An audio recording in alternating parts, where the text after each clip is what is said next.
these championship-winning drivers have one thing in common: Goodyear Racing Eagles.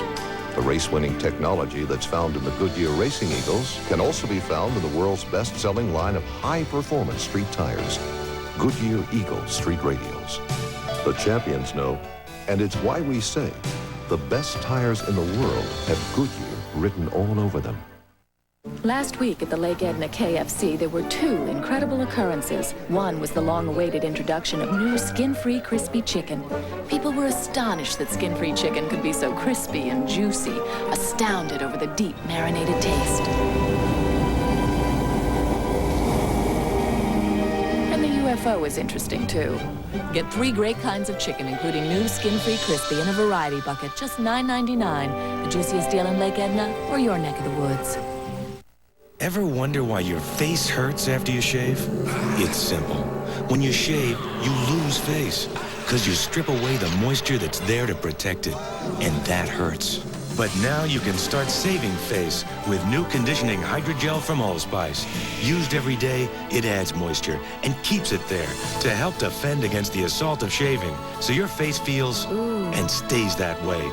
So why lose face? Start saving face with Allspice Conditioning Hydrogel. Your breakfast, sir. This new Kellogg's Frosted Bran is quite sensible. Crispy flakes with whole wheat and bran, lightly frosted for a taste. A taste that's delicious! I love it. I love it. Love, love it, love it, love it, love it, love it, love it. I love it. And new Kellogg's Frosted Bran has less sugar than you'd imagine, but the taste, it's out of... We've got to stop serving this. New Kellogg's Frosted Bran, wildly delicious, sensibly good. You don't get a 5-yard penalty for a mistake here. It can be quite severe. 3 dramatic decades of ABC sports at the Indy 500 can be yours. The spectacular starts, the close-up pit stop action, the fantastic finishes, and much more. Call 1-800-4ABC-VCR. ABC's home video, Live and Drive the Indy 500 is only $19.98 plus $3 shipping. Racing fans, order now. 1-800-4ABC-VCR. We're still under caution, but here was that pass, another angle. Watch Dick Trickle down on the inside as they both, Allison and Trickle, overhauled Harry Gant. I tell you what, that is close. I would think there's tire marks on either side of those cars. Davis' car is black, so you really can't tell, but that's awfully close. Well, I don't know how Harry saw it, but he apparently perceived something was going on there. And Greg Sachs, his situation that brought out this caution. Just a moment ago, we see him lose control, goes up. The rear end smacks the wall. That's going to bring the front end around it. In this particular case, the wall saved him. But of course, the construction of the cars make a difference. Let's go back 1965. Cale Yarborough. Watch him. Over the wall. The 1965 Southern 500. Well, it felt about like those astronauts been up in space 8 days. It felt about like 8 days I was up there, too. How far did the car go, Cale? Oh, I don't know. Must have went 200 yards. And did you have any injuries at all? No, none whatsoever. I was lucky. Been a lot of lucky men over the time, but a lot of engineers that helped make them lucky as well. One tough man, Cale Yarborough. He was like a fire plug in those days. He looked great 27 years ago. He still looks good today, as a matter of fact. Well, we're lined up, ready to come back to green, as the safety car is already on the pit road. And it'll be Davey Allison in the 28 car leading them back to green, with Trickle lined up right behind him, then Gant and Kulwicki. Kulwicki has stayed in there. And Mark Martin, our pole sitter, has worked his way back up to the 5th spot.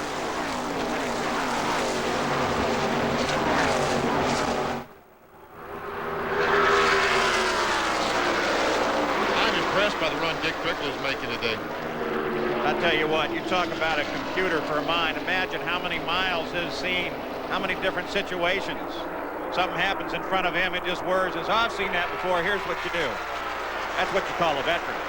That's why it works for him. We talked about technology versus experience, and still it looks like experience is the key, more so even than technology. But when you have the both of them, the combination of all unbelievable.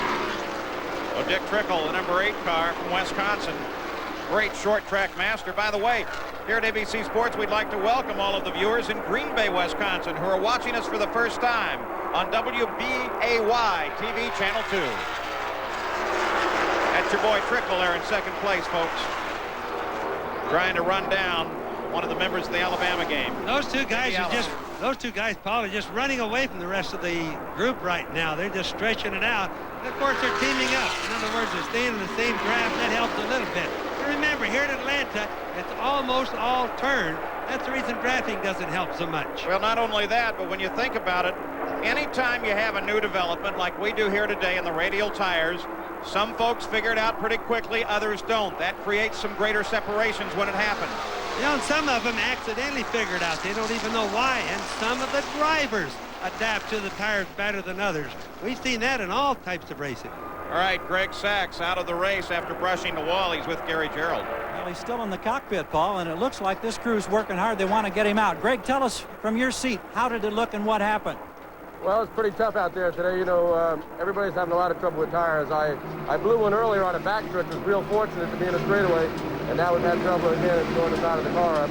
We'll get it back in shape as best we can and get the Kellogg machine back on the speedway. I tell you, this is a persistent bunch. He's still hoping to get back out there and battle some more, Paul. That'll be great. Team manager of that team, Harry Hyde, one of my old friends that I used to drive for occasionally. Did you do any good for him? Yes, I did. I won some races, Pikes Peak included. All right. Good man. Harry Hyde is getting kind of old, but he still acts like a young man. Between you and your brother and your nephew and everybody else, you about own Pikes Peak. 32 wins for the whole family, Paul. And for a guy who's afraid of heights, because you are, aren't you? I certainly am. Biggest fear I have in my life is the height. All right, Dick Trickle continues to run in second place. Jack Arute, you have an update? Well, it's not actually an update, but a great little story about Dick Trickle. You know, he's a driver that still maintains his short track operation. He has a complete pit crew up in Wisconsin. And when he first got a full-time Winston Cup ride, he went to the Daytona 500. His crew, his short track crew, couldn't come. So what did they do? They rented a big screen television. They carted in an entire pickup truck full of sand, put it in the garage, and they pretended they were down at the beach. There were 3 feet of snow outside the garage door, and they watched Dick Trickle run. The guys that know how to have a good time. Take a look at this fight, 6 through 12. Richard Petty right there in the middle of it. There's Earnhardt, Sterling Marlin, there's Kyle. Hut Strickland in front of it. And we see the sun coming in and going in the windshield, making visibility poor for these drivers as Richard pulls alongside that Goodwrench Chevrolet, and he and Earnhardt almost touch. Almost leaning on Earnhardt. Kyle Petty, you see the 42 car just ahead of Earnhardt. I think it's good to remember these guys right back here who are not leading the race are probably driving and working a whole lot harder than the guys out in front. I guarantee you have to worry about who's behind you, who's in front of you, who's beside every lap. Air buffets you around when you get that many cars together. That's hard racing. That white car's Ted Musgrave as Kyle Petty moves up and goes by Ted. Meanwhile, Earnhardt has gotten by Richard, also Sterling Marlin, now Ricky Rudd. Ricky Rudd comes in there as well. Rusty Wallace, the black car, just moved in the picture. There's Hut Strickland. There's the couple of red cars that look like Bodine, and there's also Charlie Glossback. We look forward to see Michael Waltrip as he battles with Terry Labonte. The 30 car of Waltrip goes high. This is a fight for 7th place. Terry Labonte's the car that we see occasionally smoke the left rear tires. He comes off that turn right there. Morgan Shepherd there as well, the 21 car, as he begins now to attack Labonte. Oh, look at that yellow car, Mike Walter, right up against the wall up there. Real close. Shepherd working real well down low. Bodine sitting in there as well. Looks like Geoff Bodine has been able to get by the Glossback car. Yes, he pulls up right on the back bumper of Labonte. You know, it's so great to see the 90 car of Glossback in there.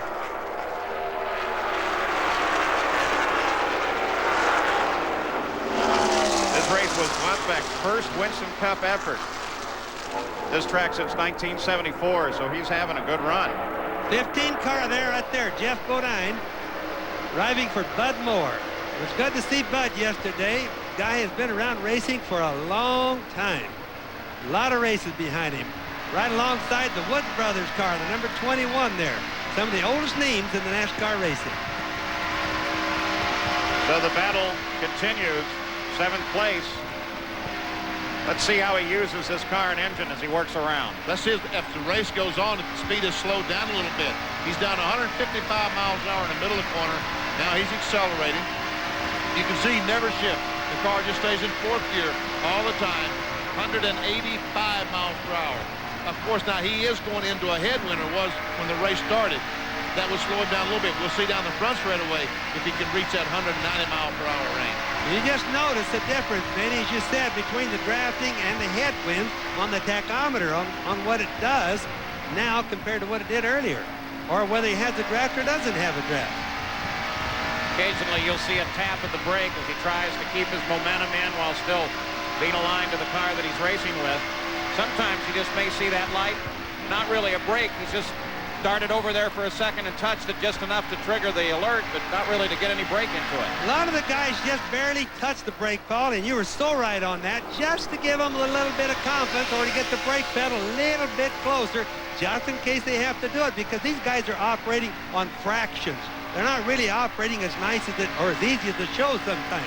They really, something's going to happen, need an instant, just maybe a bit of brake and no more. Now, you know, there are people that will teach you not in racing to brake in a corner. You don't have much choice here, do you? Well, you do have a choice. You can back off just a little bit earlier and let the car drift in. But he's tapping the brakes to keep the car on the bottom of the racetrack, to keep the car from pushing up the racetrack. Yeah, often if you just barely touch the brakes, the front end settles, falls down a little bit, and he gets traction on the front, which is really important in a track like this. The Jeff's fight with Labonte continues. And he looks like he's finally able to get by Labonte. Past him. You saw that tack. You think these engines don't get a workout? Running that all afternoon for 500 miles? About 8 million miles of regular street driving? I mean, Indy cars turn about 10, 11,000 RPMs, but these engines are big bore engines, 358 cubic inches. Yeah, they're basically stock cars, even though they're all special parts that are made, that they're basically the stock design all the way. Back at the lead, Davey Allison in front, Trickle is second. IndyCar is now kicking up to 13,000 RPM. Oh, excuse me. How'd you like to see that on your tag? No. I would get real nervous. You never ran with a speedometer. No. Would you have liked it? No, I don't think I could have driven with a speedometer. If I looked down and saw 190, I think I'd have to go in the pits. That's it. I'm going home. Fight at the front of the field. Dick Trickle, who has been consistent all day. Davey Allison. There you see the fact he's led 81 of the 203 laps that we have run thus far today. 328 laps of scheduled distance to make up the 500 miles of the Motorcraft 500. Here at Atlanta Motor Speedway, where they continue to make great improvements. A beautiful starter stand here now, all chrome and shiny, and a big sweep of grandstand in the first turn. It's magnificent. Look at that. See that grandstand there just outside? 21,000 seats was built here last summer. Opened up last November for the race. And I would think that this November the grandstand would be sold out. If you want to come to the Hooters 500 in November, you better get your tickets early, because, folks, that will be Richard Petty's last race in the stock. Well, you know, Benny, I look at that grandstand right now, and it's just nearly full. I mean, they've added a lot of seats this race, and yet it's still full. And it's the first race here of the season. Going to have condominiums on the backstretch. Going to move the main straight over there. Bobby Allison, by the way, was one of the best ever, scoring 85 Winston Cup wins. Now he gets to watch son Davey carry on the family racing tradition, whose greatest joys were following his own dad. There were times when it was tough, yeah, but, you know, I look back on it now, and he's always been my hero. And there's never been anybody else that's been my hero. I've had a lot of people that I admired, but he's always been my hero. And he took me places with him, and I sat in the truck and rode down the road, and I'd sit in the stands and wait for the races to be over so I could run down in the pits when he was racing at the short tracks. And when we went to Winston Cup races, when I couldn't be in the pits when I was too young, I was hanging on the fence behind him just watching what he was doing. You know, I always enjoyed it, and I learned a lot just by being around. And if I had it to do all over again, I wouldn't do it any different. So one of the things about these Winston Cup drivers, a lot of the old traditions of son following his father, handshake being more important than a contract, those kind of gentlemanly traits still live here. And that fellow back in third spot in that green car, he understands that. Harry Gant, he's moved up almost on the back bumper of Dick Trickle. His car is good today, consistently good. Harry Gant, Davey Allison, from what we've seen so far, probably got the two best cars. And we're also seeing the difference between those that have figured the radials out and the have-nots. Davey Allison's got it pretty well figured. So does Trickle, so does Gant. At 205 laps, here's the way the full field looked as we run through the entire order with Davey Allison out in front. Dale Jarrett with a nice run there in 6th place, moving up. Morgan Shepherd looking good. Terry Labonte fell back quite a bit from his starting position. Rusty Wallace back in 15th. All those cars on the lead lap. Derek Cope, the 10 car, the last car on the lead lap. Now we see those cars all 2 laps down. Rick Nash 3. Bobby Hamilton back 5 laps down. Bobby Hamilton replacing Ernie Irvin in that car. And those are all the cars that's running. These cars out of the race. Dorsey Schrader just fell out a few moments ago, as well as Buddy Baker. Eddie Bierswald. There Waltrip with the engine problem. Ken Schrader was the first yellow of the day when he slapped up against the wall. But Davey Allison still runs in front. Dick Trickle is second. Gant is third. We'll be back after these messages and a word from our ABC stations.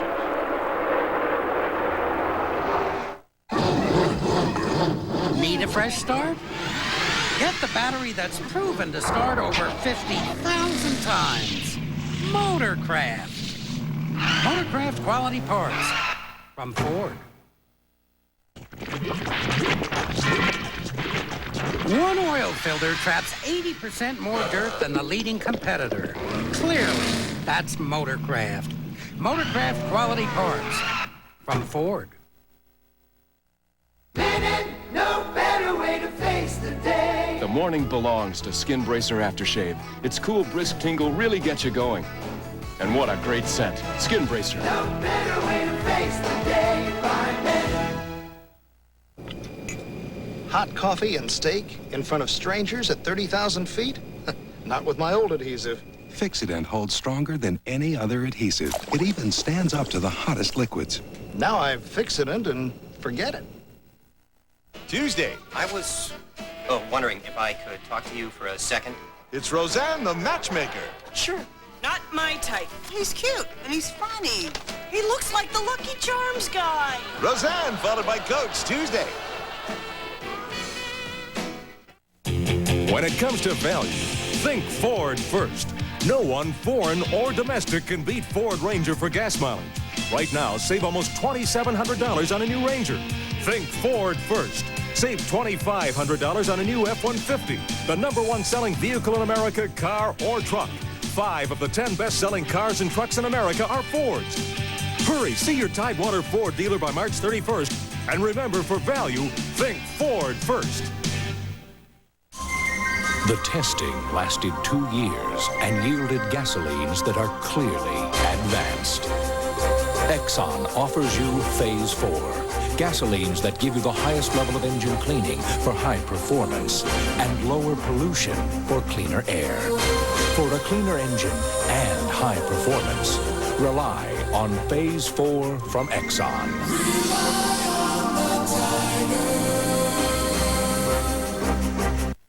Call 13 online for lottery updates.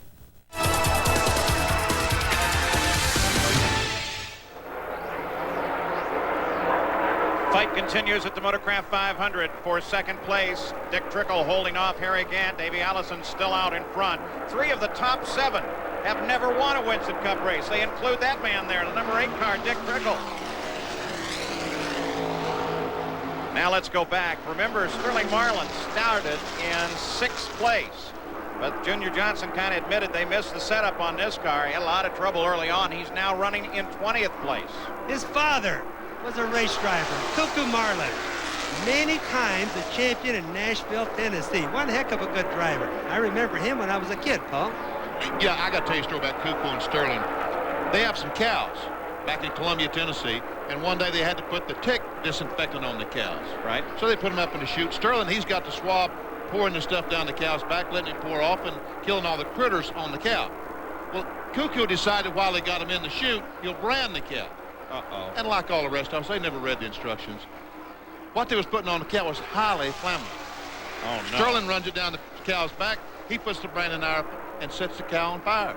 Oh, no. Sterling says, office scene you ever seen trying to put the poor cow out. Did they get the cow? cow? Yeah, they got the cow. Cow's all right. Cow was okay. But Cow didn't like it. next time they read the instructions, and folks always read the instructions. Next time they tried to get the cow in the chute there, it argued with them, I'll bet. No. 20th place, Sterling Marlin.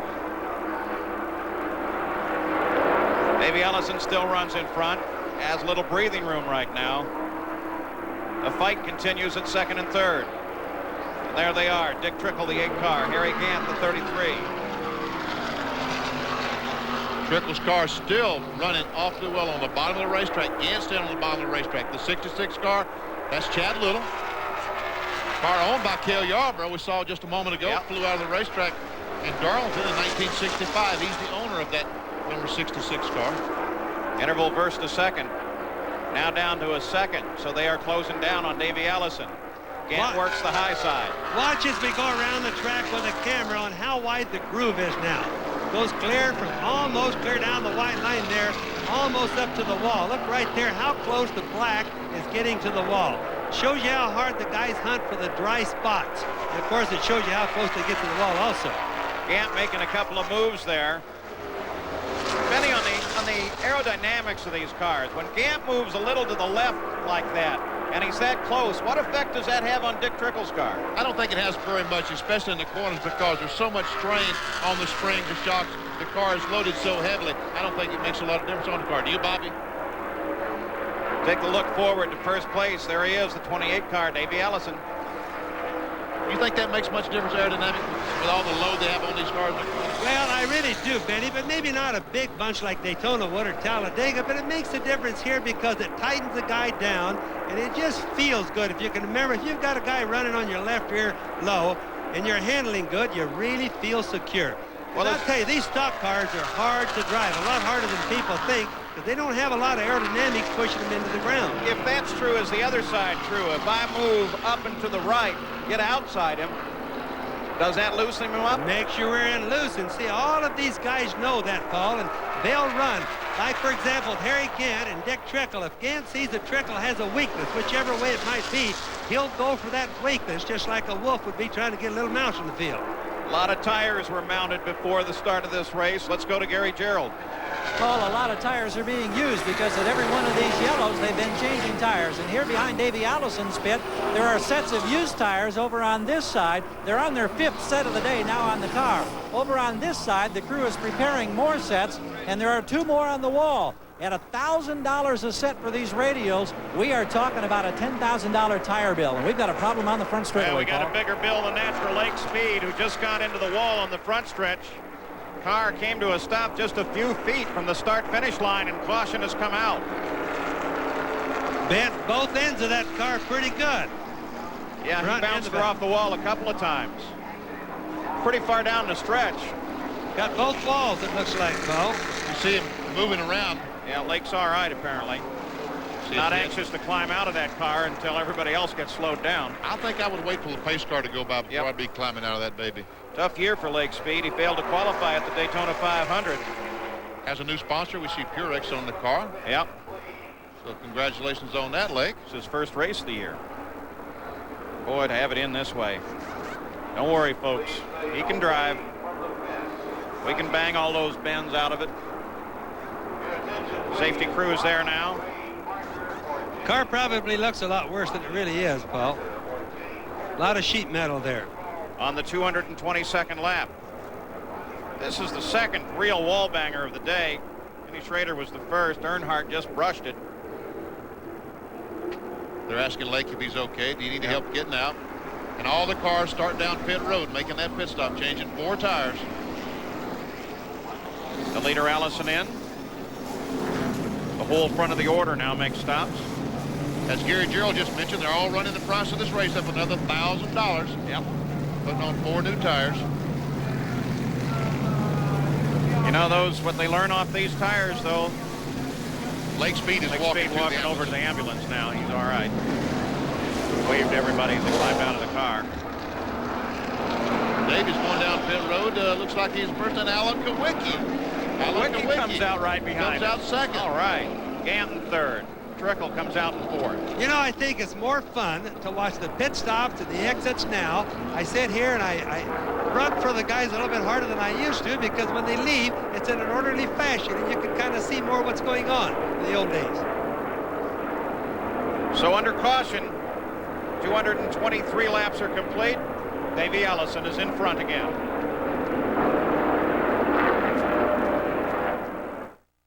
I love Kellogg's Frosted Flakes. And I just know someone's going to find out. What type of adult would come forward and admit to eating a kid's cereal? I don't just love them, you see. It's more of a craving, a visceral sort of desire. That sweet crunch in cold milk is a taste no adult can resist. Honestly, I never even touched the stuff. Yes, he does. I'm sold. Kellogg's Frosted Flakes have the taste adults have grown to love. They're great. Hot coffee and steak in front of strangers at 30,000 feet? Not with my old adhesive. Fix-It-Dent holds stronger than any other adhesive. It even stands up to the hottest liquids. Now I Fix-It-Dent and forget it. Start a project with Minwax Wood Finish and turn new into treasured, ordinary into extraordinary, even pine into cherry. Because Minwax Wood Finish makes it easy to turn any project into a beautiful masterpiece. Minwax makes wood beautiful. Ford Trucks, the best never rest. People used to go out on Saturday night and leave their truck at home. Times have changed. Our 92 full-size pickup is still built Ford tough, but we designed it to be more stylish outside, more comfortable inside. Now, if anything gets left at home, it'll probably be their car. More people are driving the best-built, best-selling American trucks than ever before. I use a shampoo for dandruff, but my scalp still itches like crazy. You need new Scalpicin, the revolutionary scalp medicine for deep scalp itch, not ordinary dandruff. Scalpicin is not a shampoo. It's a clear liquid you don't wash away like shampoo. Apply Scalpicin anytime for deep scalp itch relief, with medicine chosen by doctors over all these dandruff shampoo formulas. Scalpicin penetrates to relieve the itch and help prevent flaking. The itch is gone. New Scalpicin, the scalp medicine for deep scalp itch. Love is a many splendored thing. I want a divorce from this idiot. My wife can't satisfy me. He spits. Repugnant. I've really enjoyed sticking it to that woman. She's harassing her husband. You like bad girls? Civil Wars returns Tuesday. This ought to be good. Still running under the caution at the Motorcraft 500. Davey Allison is the leader under the caution. There's been a lot of change in helmets lately. And here in Winston Cup, some of the drivers have looked at different possibilities. Let's get an update on that situation from Gary Gerald, or Deck Root.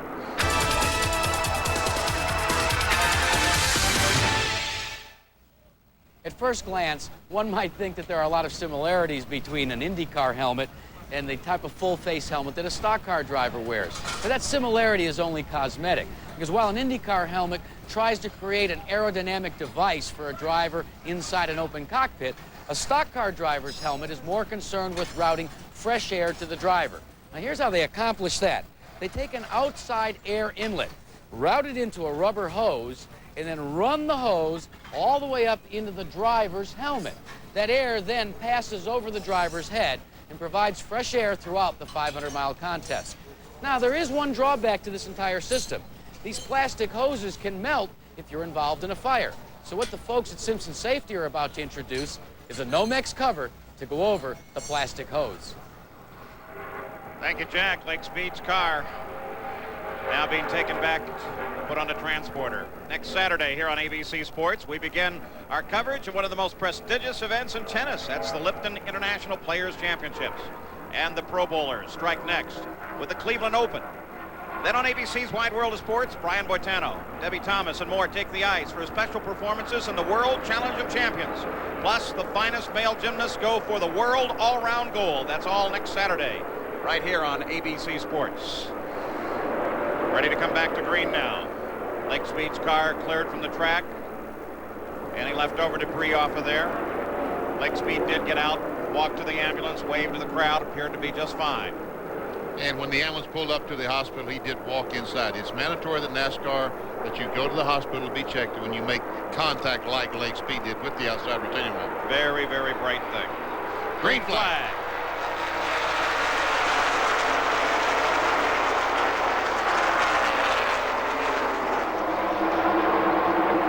The car's high on the lead lap as Allison pulls away from Kulwicki. Harry Gant runs in third. Trickle is fourth. And look at Harry Gant just pull up on the inside of Kulwicki. Kulwicki didn't get to that corner extremely well. Gant takes over that second spot. You know, they're all on brand new, what we call sticker tires, and I noticed Davey really working his tires hard during the slower laps during the yellow. That meant he wanted to get the lead right away so he could run in the clean air. Here comes Trickle looked high on Kulwicki. Now he looks low. And Trickle gets around Kulwicki. Now right behind Kulwicki, there's Mark Martin.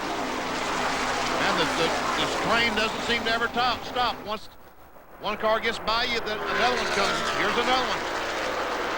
But the pole sitter back in this hunt again, running in fifth place. That green car right on the right side of the screen was Dale Jarrett. That's the Joe Gibbs entry. Joe Gibbs, coach of the Washington Redskins. Bring some of that winning spirit from the Redskins over here to Winston Cup racing, and he loves it. You know who else is looking at this? Jerry Glanville. Yes, I saw Coach Glanville here all weekend. He wants to drive, though. I don't think he's wrapped too tight. Do you know any driver that is? No, not really. Good point, Paul. There's Mark pulling up behind Kulwicki and getting ready to pass him. Allen's been just steadily moving backwards here. Looks like it takes Kulwicki's car a few laps to settle down and get going. This has happened more than once. Often that's a sign of the car being stiff, don't you think, Benny? In other words, stiff springs, stiff shocks, and it gets warmed up a little bit, and then it loosens up, gets better side traction in. At the front of the field, it's a tight battle now. There's Kulwicki, there's Trickle now trying to move inside of Harry Gant. A battle for second place. Gant goes high, Trickle low, onto the front stretch. And Kulwicki sees an opportunity. He comes up behind Trickle. But Gant's not going to let go of it. Davey Ellison still runs in front. You see the interval there, and it's awful close. Trickle solidly into second. Now Gant and Kulwicki battle. Gant takes his spot back over. It looks like that Kulwicki's car is starting to come back to be competitive again. Well, that's an interesting situation, isn't it? The way it's transit like that. Mark Martin now close up behind Gant. You know, another thing they do often during the pit stops, besides just putting corner weight in and back and forth, they often raise and lower the rear end. For example, if a guy's not getting good forward traction, if they take both the screws in the rear end, they can just lower the whole rear end of the car down without changing the cross weight. This is what some of them. I watched Earnhardt's car being changed that way a little while ago. Fight continues between Gant and Kulwicki. Mark Martin is right there behind. As Gant takes Kulwicki, now here comes Mark Martin. And Martin is going to take the spot away from Kulwicki. Tires, of course, have been the question throughout the day, Jackaroo.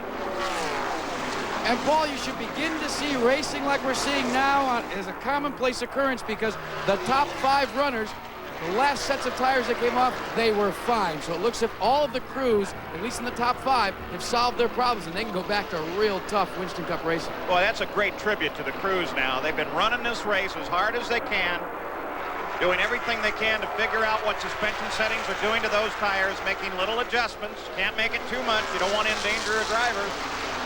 Go out, see how it runs, talk it over, try and figure out what changes you can make. That's a great crew when they do that. And working closely with the Goodyear engineers. There's probably 5 or 6 Goodyear engineers down there working with these crews, telling them what kind of problems, what they can do to solve the problems that happen to the tires. And especially the first race that they've run the radios here in Atlanta, they've done that, Benny. And I think what was happening early on is the guys were obviously have the big secrets about tire pressure away from the Goodyear spec, putting too much air in them. And we could tell from the blisters that we saw in the early tires that's what they were probably doing. Two-way radios really come into play on that kind of stuff, too. They're just indispensable now. It would be almost impossible to run a race today without the two-way communication between the crews. Goodyear engineers all have two-way radios. NASCAR has wet radios. And all these guys monitor each other. They have scanners that monitors different teams, monitors NASCAR. They have people that monitor us, believe it or not. No. Oh, yes. I wouldn't. I wouldn't either, but... You know, that's also created a whole new hobby. People sit in the stands with these little portable scanners. They've got all the frequencies. They punch the numbers in and they listen to the cars. I think that makes racing a lot more exciting because everybody would like to know what do the drivers say to the crews and back and forth. Like when they have problems, how do they get the problems worked out? One of the commercial companies recently, though, has come out with a military-style radio that you can't break the cipher on it, so you can't understand what they're saying. Let's outlaw those things. There's Kowicki going back by again for the third spot. Makes the pass. So as Jack Arute suggested, the fighting very definitely now is underway with 237 laps complete. 3:28 the scheduled distance. So we're just at 100 to go right now. Gant battles with Kowicki. The fight is for third. Allison still leads it. Trickle's in second. Trickle's hanging on like a bulldog to Allison also. And you can just see him right ahead of those two cars.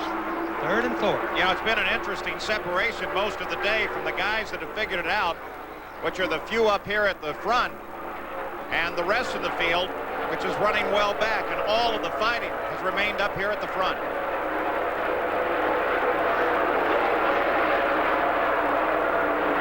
The one car that was so dominant early on, Terry Labonte, about middle ways of the race, started going the other direction, and he just can't seem to find the handle now. He's back in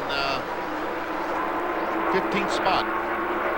Turn the wrench the other way next time they come in. Evidently, they're going to have to do that. But well, meanwhile, these guys have been here most all day. Ben, you remember, that's the only one I think that we've really seen smoke a left rear tire that we could see. We know some of the guys blistered left rear tires, but that's the only one we could see the smoke off of it. So whatever that was, that's a bad sign. Smoke off the right rear is pretty common, but not off of the left rear. So Kowicki settles down now with Gant watching him. Allison and Trickle pulling away, but already Harry's coming back at him. I mean, looks like you just got to run every lap like qualifying, otherwise somebody's going to pass you.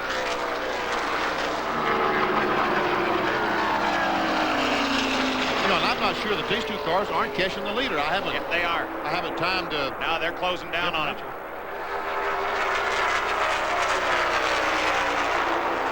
So with this fight between Harry Gant and Alan Kowicki, they close down. On second place, Dick Trickle, and first place, Davey Allison. I think Davey also is being a very smart driver. He's a very mature driver. I'm not too sure that he's trying to see how far he could get away. Or in other words, maybe try to save enough tires where he's going to be able to race somebody if they do get up there and want a challenge. They're the leaders. There's Davey. There's Trickle. And Trickle's right there chasing him. That black car running third again, Bobby Hillen, and there comes Kowicki and Harry again. So it's still anybody's race. You just think about that Dick Trickle now. From not having any race car to drive at all to leading some of this race and certainly running in top of the three most of the day. Average speed at 145 miles an hour, still well under Dale Earnhardt's record set here. The spring race in 1990, 156.8 miles an hour is the race record. Look at the tire marks right on the side of that number 7. That shows you how close they run sometimes. Yeah, he's been in a street fight. And I tell you, you really don't want to do that at 190 miles an hour. That really scares these drivers. On the short tracks at 80, 90 miles per hour, it's not too bad to drive up beside somebody and put a tire mark on some of it. Not at this speed. There's Dale Jarrett. That's the guy we was talking about. The car is owned by Joe Gibbs. Interstate battery car. And Coach Gibbs has been around the races. He's probably here today. I haven't seen him, but I'm sure he's here today. And pretty race car. Pretty paint job. Garrett runs right now in 7th place. Maybe we check in the pit, see if the coach is here. Gary? Paul, indeed, he is here. Joe Gibbs, the Super Bowl winning coach of the Washington Redskins, watching Dale Jarrett. 7th place right now. Give us an assessment of this day thus far for your team, Coach. Well, it's been a tough day. It's been mostly tires, but proud of Dale. He's kind of moved his way from 17th to 6th. And who knows, maybe we have a chance here at the end and Then we get the Interstate Chevrolet up to the front with all our guys. I really say a personal thanks to everybody that's helped us get this young team going. Judging from the smile on your face, I'd have to say no regrets that you've gotten into this very expensive business. I'm having a ball, really. All the guys that helped me do this, as I mentioned, Interstate and NFL, Food Line, and Chevrolet, all the people that helped me do this. I'm having a ball right now. We got a shot here, so I'm excited about it. All right, go to work, Coach. It's like being on the sideline. I'm excited about it. Except I can't talk. He's enjoying this day, Paul. No question about that. Dale runs in 6th place. Pretty good little run.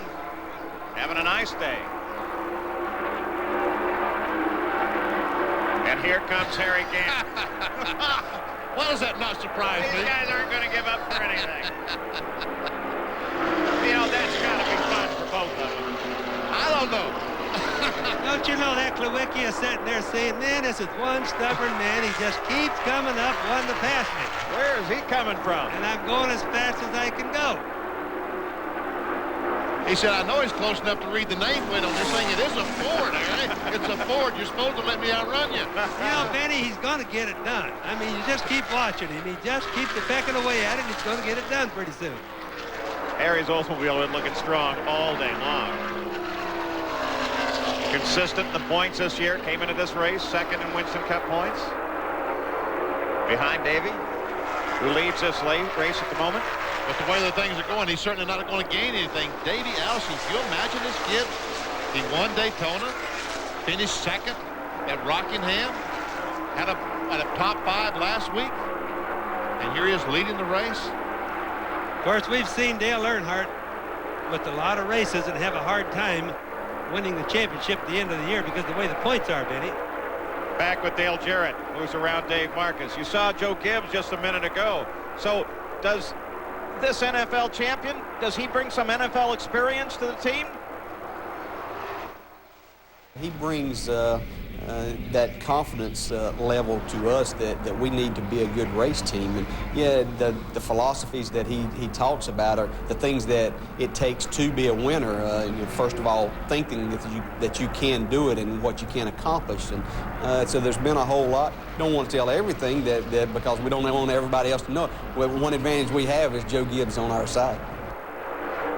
And Gant Kulwicki will not give it up. This is wonderful. Attaboy, Harry, dive in there.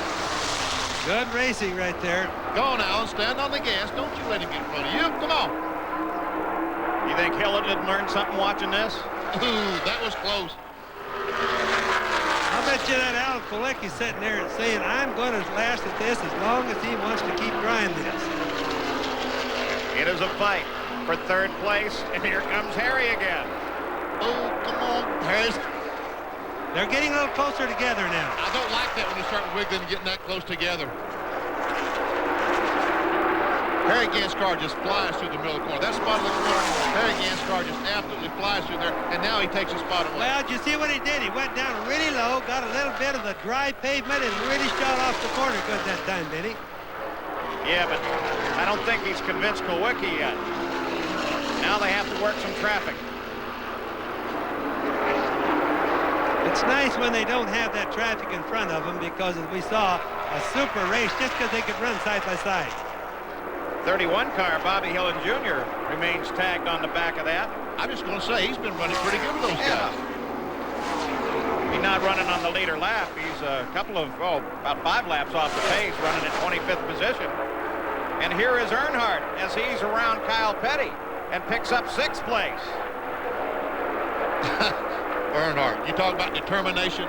This guy is determined to run as hard as he can every lap. Now, you can't see the 3 on the left door. That tells me that a tire has been there. Does that surprise you, Benny? No, that does not surprise me. That's why that's a great big 3 on that door. They know that it's likely there's going to be something that Dale's going to want to lean against at one time, and they still want you to be able to read the number. I'll bet they've changed everything but the paint job on Dale's car today, and he just gradually and slowly is working up now in 6th place. We're, of course, back at the front of the field. Man that's occupied that position most of the day, the 28 car of Davey Allison. But with Dick Trickle sitting right behind him and working him at every corner. And here's our pole sitter, Mark Martin, on pit road. This is an unscheduled stop for Mark. That's a bad sign. The Rouse car, Martin, rolls down the track and into the very last pit. Pit number 1, the crew ready to go to work on that car. Changing 4 tires. While the right side lug nuts are coming off, there's a man on the left side there. We see him going back to the left rear. He's taking those lug nuts off. But they're not raising the hood, Benny, so that means they probably think they have a tire problem. Probably think the tire's blistered. He has been lapped. He has been lapped. He's now a lap down. Full load of gas on the car, and they send him back out 22 seconds. At the 255th lap with 328. Now here comes Davey Allison off down the front straightaway. If he could catch Mark Martin and pass him again, that would put him 2 laps down. But it looks like Mark is going to get the car going. Yeah, he's on the back straightaway now. Looks like he's okay. Fast pit stop. But an unscheduled one. Beginning now to set the scene for the finish of this race. They all work on one another, find out the strengths, find out the weaknesses. Well, Mark Martin in and out quickly. Probably a tire problem, eh, Gary Gerald? Paul, you can see the blisters all the way around on this particular tire that came off of Mark Martin's car. It's been a frequent problem for a lot of drivers today, but this one went all the way around. He pushed it to the very limit, and then he had to come in. It was a costly stop, obviously. That's been a problem for many. Some have figured it out, most notably these 2 guys, Davey Allison and Dick Trickle. As we look through the race, at the conclusion of 250 laps, 7 laps ago, Davey Allison was in front. Average speed well down, well off the record.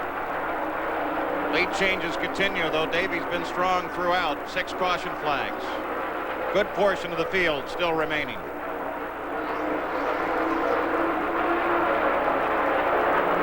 You know, that was just 30 laps since the green flag was thrown that the tire blistered on that 6 car. So it looks like they have the chassis adjusted improperly as far as these tires are concerned. Well, some have problems and some don't. Some of the cars have not had any problems all day in the race, and yet some of them seem to have them pretty frequently. So that's strictly chassis problems. They just don't understand that these tires are radial tires for the Atlanta racetrack. Ford's got about 170 laps, 179 laps in the lead thus far today. Eric and the old at 66.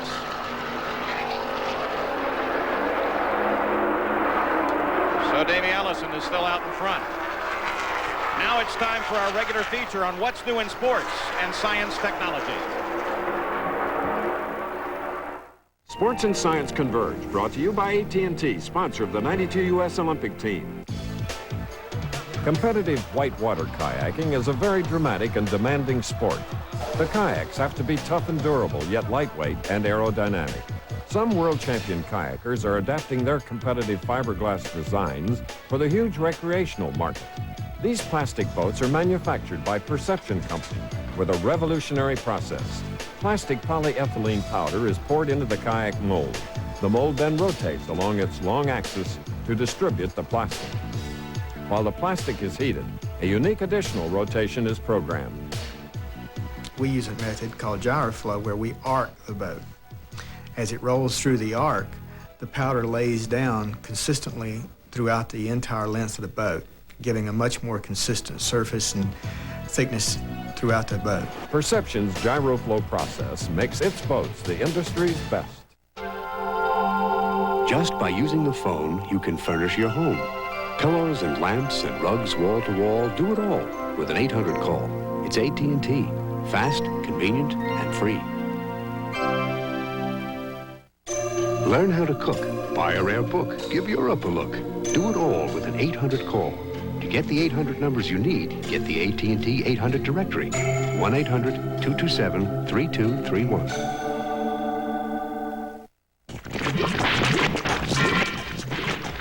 One oil filter traps 80% more dirt than the leading competitor. Clearly, that's Motorcraft. Motorcraft quality parts. From Ford. Hey, Sleeping Beauty, wake up. Is Prince Charming coming? No, but the new boss may be. Better revive with Vivarin. Vivarin? It wakes me up and it's safe as coffee. Great proposal, Stacy. Really alert. Revive with Vivarin.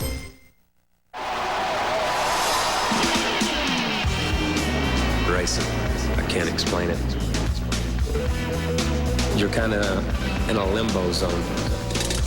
Time's different. Speed's different. Everything works different. It sounds totally cosmic. It's out there somewhere. Kyle Petty and mellow yellow. There's nothing mellow about him. Is this seat taken? No, please. So that's what you're eating? Too bad. This is a whole grain cereal. Yes, with sugar and preservatives. Oh, and I suppose that you're Kellogg. Kellogg's Nutri-Grain, it's made with pure whole grain. Oh, really? It's the only whole grain cereal without sugar or preservatives added. The only one? I didn't know. I know. So what else should I know? You have milk on your chin? Kellogg's Nutri-Grain, as good as whole grain gets. With 265 laps of the 328-lap scheduled distance complete, the fight continues at the front between these two, Davey Allison and Dick Trickle. Davies clinched 5 additional points for leading the most laps in this race. He also got 5 earlier for leading a single lap. But Trickle is tenacious. He just hangs right on there. And we talked about the Stavola brothers who own that car. They haven't won a race with their team since Bobby Allison won the Daytona 500 in 1988. They're a couple of nice guys, nice team, really nice race team to be with. It's a good ride for Dick Trickle, who has had his problems getting good rides up here, and I don't understand why. I'm not sure I do either. Maybe he's a little bit too old, you know, for a long-term relationship with sponsors and what have you, because he is 50 years old. And his reputation is short track driver. All these 1,000 wins and more that we talked about him having came from short tracks. He was probably the best short track stock car driver in the United States for many years. Look at him, he closes right up behind. We go back to Bill Elliott alongside Geoff Bodine. They battle for 9th. Bill Elliott, who he expected so much from, was looking for 3 in a row. And he takes that 9th spot away from Geoff Bodine. And as Junior Johnson said a little bit earlier on the television, that the car is off and it's off a bunch, but they're going to keep working on it till the end of the race, and hopefully they can get it fixed a little bit better.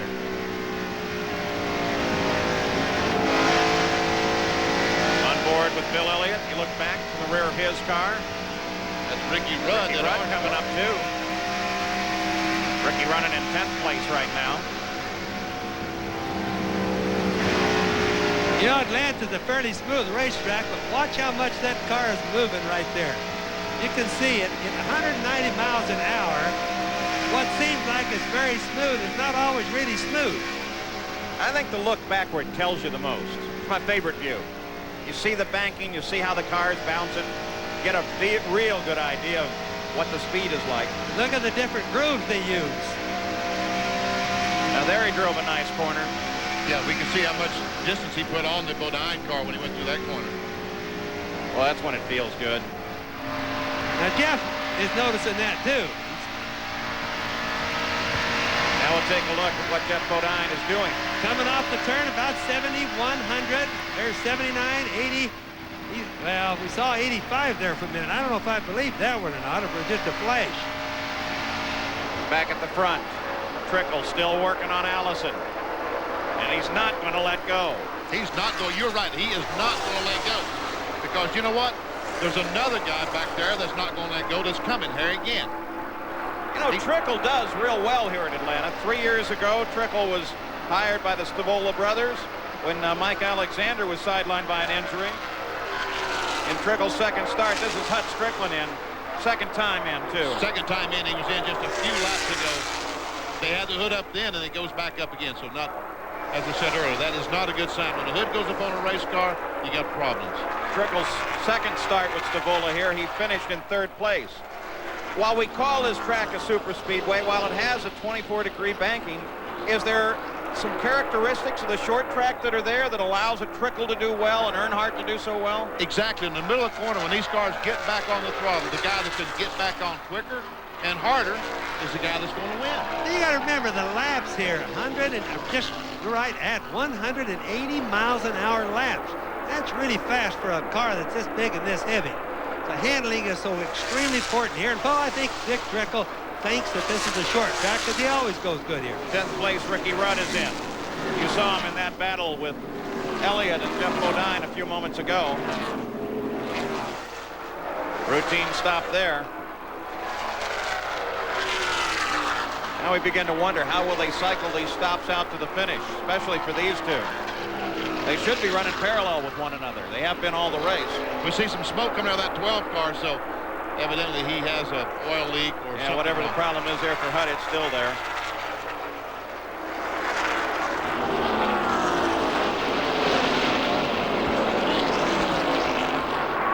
Well, these two cars are evenly matched, aren't they? They have been this stop. See Ricky Rudd coming back into the action. Just love to watch this kind of thing. Listen to the motors.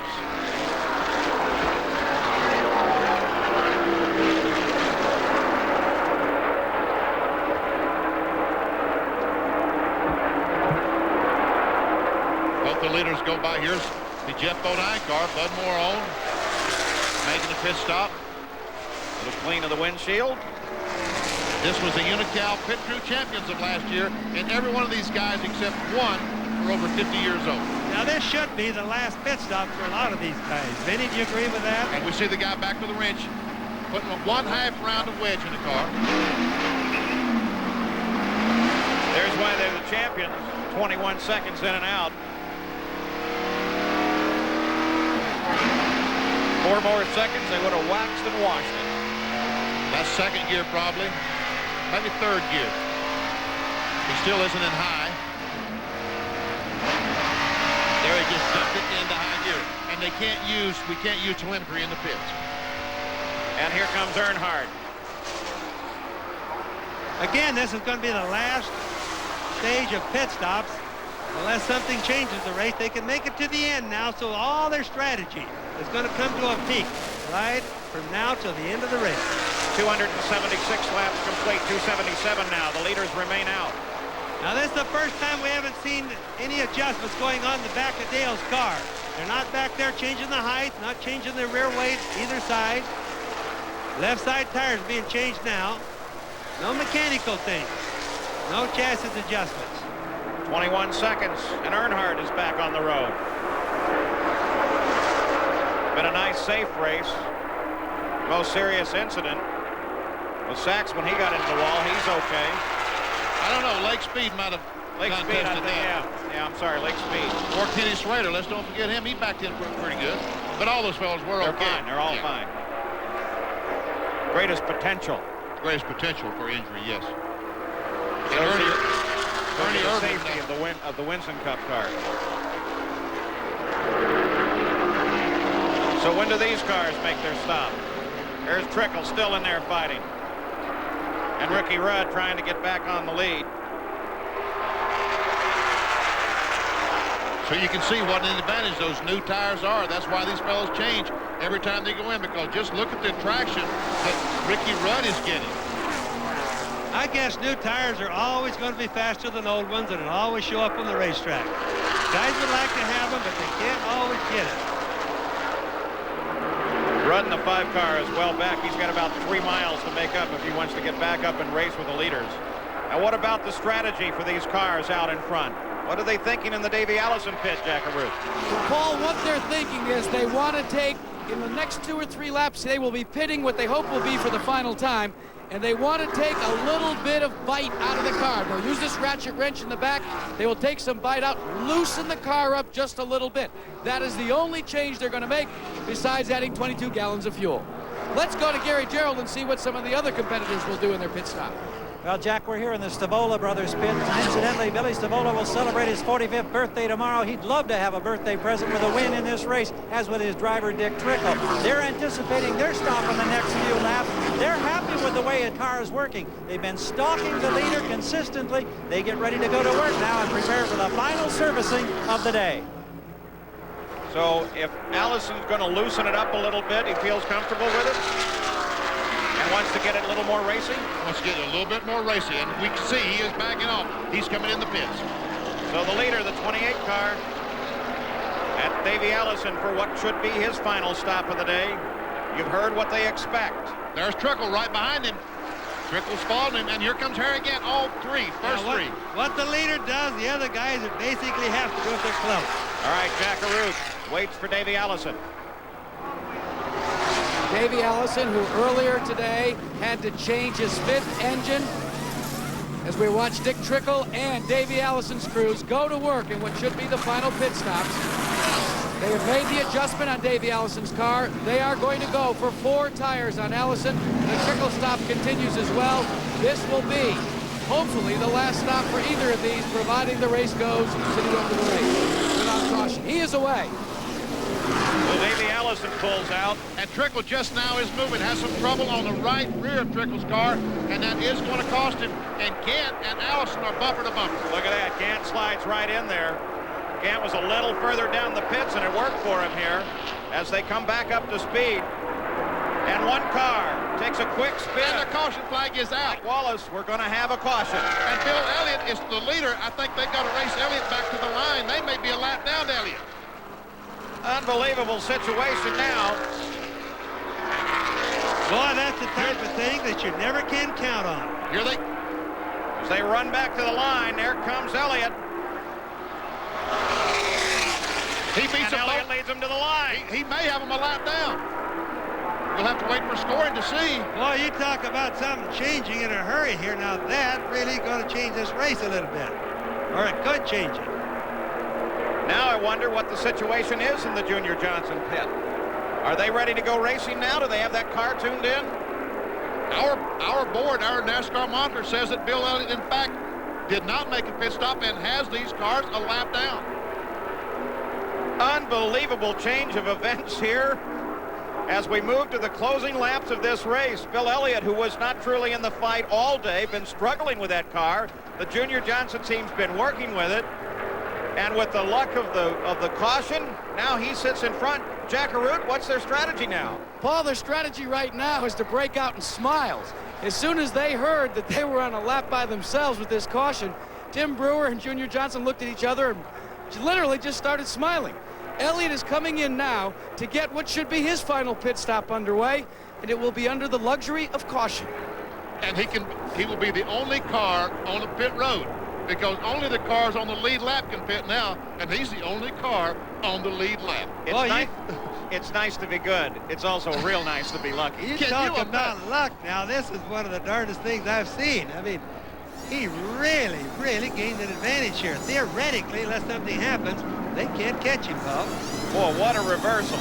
Davey Allison, Dick Trickle, Harry Gant been battling hammer and tong the entire way. Elliott hasn't been part of the fight, and all of a sudden, here he is. Jack, nice smooth top for him. And you know what, guys? You would be hard-pressed to be convinced that this is under the luxury of caution. These guys have taken it very seriously. They've changed all 4 tires. They've completed their work. And let's see if we can get a word with Tim Brewer.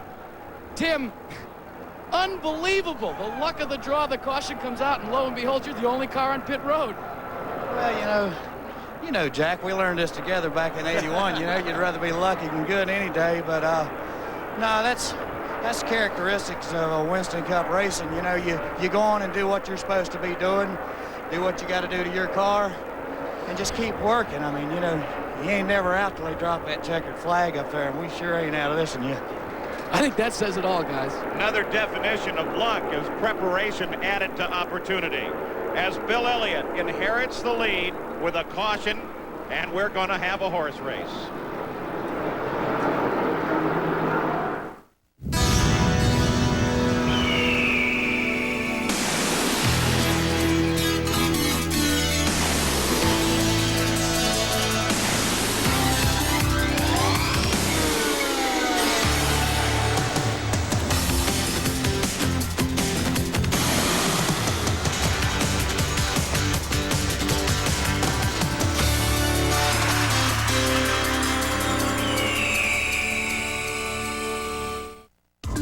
Today, performance cars come in a variety of designs, sizes, and even prices. So do Goodyear Eagles, the world's most successful line of performance tires. There are all-season Goodyear Eagles, new ultra-performance Goodyear Eagles. There are Goodyear Eagles for the classic and for the contemporary. No matter what performance car you own, there's a Goodyear Eagle priced for you. It's another reason we say the best tires in the world have Goodyear written all over them. No better way to face the day. The morning belongs to Speed Stick. It's 110% protection against wetness and odor that lasts all day. No better way to face the day by Minute. There's a cologne that preferred men prefer. Preferred stock cologne from the House of Stetson. Smooth and extra special. Preferred stock cologne. What preferred men prefer. Saturday, ABC Sports is out to make some noise. First, top tennis stars raise a racket as coverage of the Lipton International Players Championships begins. Then bowling's best hope to hear pins drop at the Cleveland Open. And on ABC's Wide World of Sports, skating's brightest stars create a sensation. Brian Boitano, Debbie Thomas, and Scott Hamilton headline the field in special performances from the World Challenge of Champions, plus the men's all-around at the World Gymnastics Championships. It's all Saturday on ABC Sports. Still under caution. This was the run when the caution came out back to the line, Benny. You tell me Harry Gant, Davey Allison didn't realize that Bill Elliott was in the lead lap. Look as Gant tries his best to pass the 11 car, but can't do it. And that's how much he lacked, making up a lap and a half. So Bill Elliott's situation now. He is in a lap by himself. Now, he has a bunch of cars in front of him that's on the lead lap, but they've got to go all the way around the racetrack and make up a lap and a half on him. And the only way they can do that, should we get another caution flag? See what Bill just did? Ran up there and tapped Ricky's. Well, see, mind you, I'm here. They're supposed to let all the leader go by him on the outside, but no one wants to do that because, hey, I'm faster than the leader, they're all saying right now. This is really a strange turn of circumstances. Caution car comes off. Bill Elliott's the leader. Well back in that pack.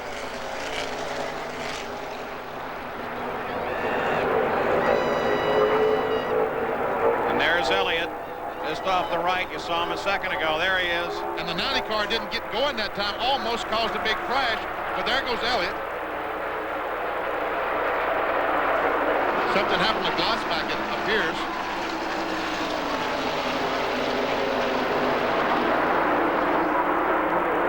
So Elliott works in traffic, and everybody else is now trying to play catch-up. They got about a mile and a half to do it. About a mile and a half. It's impossible for them to do that if there isn't a caution flag. Sun shines now here in Atlanta. We've been overcast most of the day. That's helped the tires some. There's Trickle. Is he finally going to pass David when it doesn't mean anything other than position? This is for third spot. Doesn't matter nearly as much, Dick, but they're not going to give up that fight either. Meanwhile, Geoff Brabham, the red car, is in second place. This is a battle for third. Davey Allison has it. Trickle is fourth. Harry Gant's fifth. Meanwhile, Bill Elliott's still the leader. So we watch this fight for the moment as Elliott rolls away from the rest. The start of the show, we suggested he was looking for 3 in a row. He's actually stretching out a little bit right now, Paul. Yeah, he is. Looks like they might have that car not only leading the race. Oh, Trickle lost it. Oh, boy.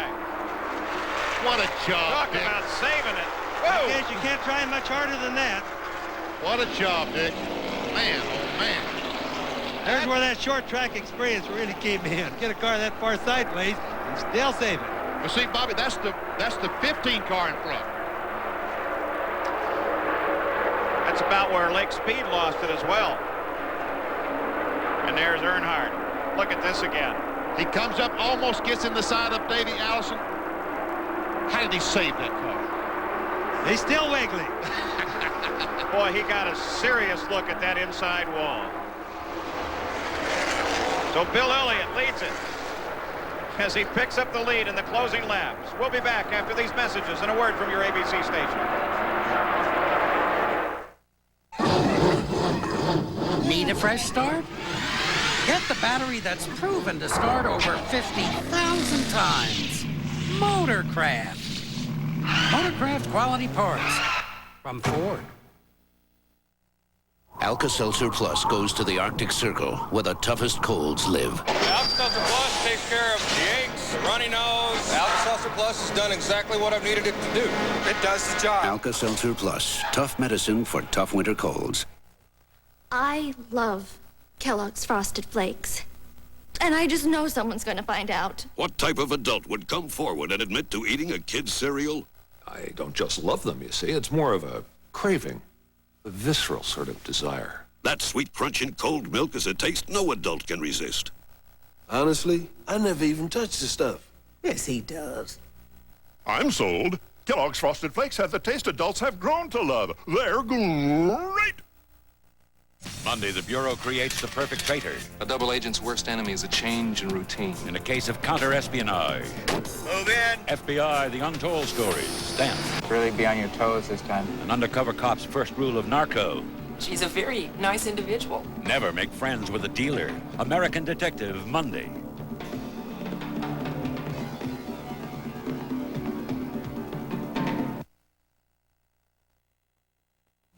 In my considered opinion, it's okay to enjoy mowing one's lawn. Oh, for heaven's sake. In fact, my snapper significantly enhances my sense of well-being. Of course, my snapper dealer was kind enough to offer a 14-day money-back test drive. The good man really stands behind his machines. So if you're looking for emotional satisfaction, my advice to you is seek professional help. That's right. See your snapper dealer.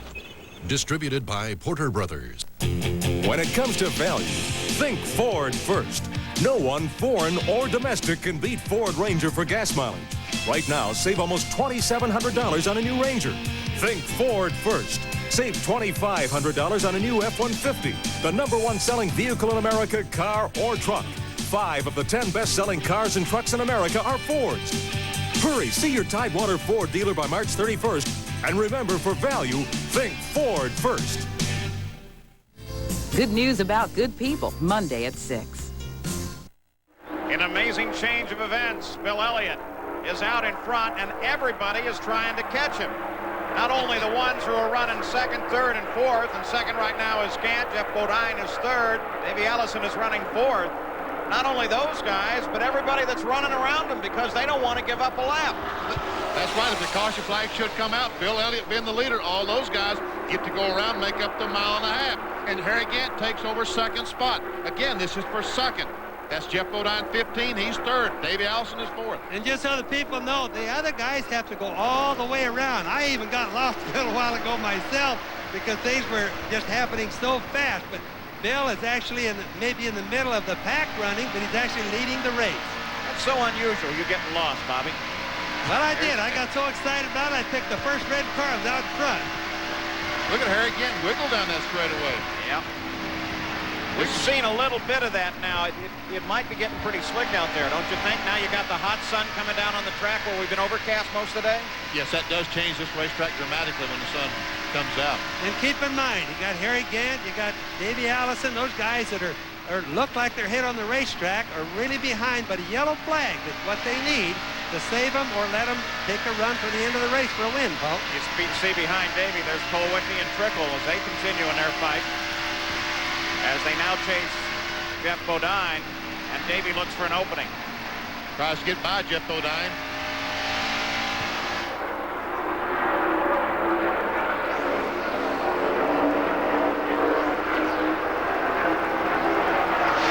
As we watch this, Allison, Colwicky, Trickle, Michael third, Waltrip, fourth, fifth, and sixth. Pardon me, Paul, but Michael Waltrip has just pulled his car down in the garage area. Evidently a blown engine or something. He's out of the race. Been having a good year, had a good run going today, and he was showing in 15th spot. Yep, he's going to do just fine. There's Michael pulling in. Boy, it's a bad feeling when you get so close. Fight such a long, hard day with a car that you know it's really been hard to work most of the day. They all have been while they figure these tires out. Lonesome down the garage area. Not many cars down there right now. Nobody likes to be there. Here's Allison trying to go on the outside of Geoff Brabham. Still 32 cars in the run. Looking back from Jeff's camera. Right in the center of the rear of his car. This rear camera also gives you an idea of what they run into looking out the front as the sun gets low in the sky, especially getting in through 3 and 4. It becomes very difficult because they drive the cars right into the sun. Look, there it is, and the racetrack goes away. Now this camera is up on top of the car, and there you see we can electronically clean the camera, wipe it off. But the windshield's got a lot of oil and dirt on it that they haven't been able to do anything about, and that doesn't help the view out the front of the car at all. No, we're going down through 1 and 2 now. See how nice and clear it is? As the Geoff Brabham comes up off turn 2, goes down, the sun starts being a problem. And about middle ways the back, now he starts turning in and watches the sun just go directly in his eyes. And there, the racetrack just basically goes away. Like some of the drivers say, they have to follow that white line. It's the only thing they can see sometimes for a short period of time. The field rundown, the conclusion of 302 laps with the surprise Bill Elliott back in front. We go through the entire field. Our pole sitter, Mark back in 10th spot. Morgan Shepherd a lap down. Ricky Rudd, also Rusty Wallace. Richard Petty in 16th, up from 32nd. Bobby Hillin, good run for him today, but he's now 5 laps down. He had some problem early on. And you saw Hunt Strickland and the boys fall by the wayside as he had that problem. Interval first to second is 25.7 seconds. These are the cars out of the race. The last you saw is Michael Waltrip pulled into the garage. Lake Speed caught the wall. Waltrip with an engine problem. Ken Schrader caught the wall. First car out.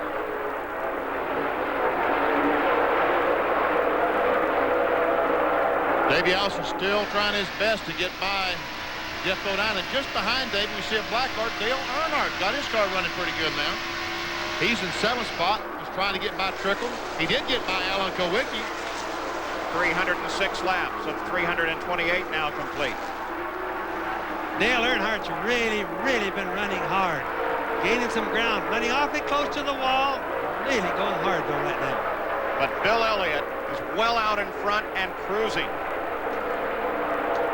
If Elliott can do it 3 in a row, the last time that happened was Rusty Wallace in 1989.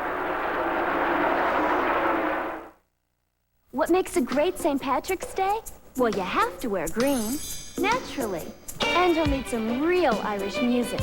Toss in a few friends, someplace fun to celebrate. And you just can't forget the Budweiser. Why? It's the official beer of Ireland. Kathy Ireland.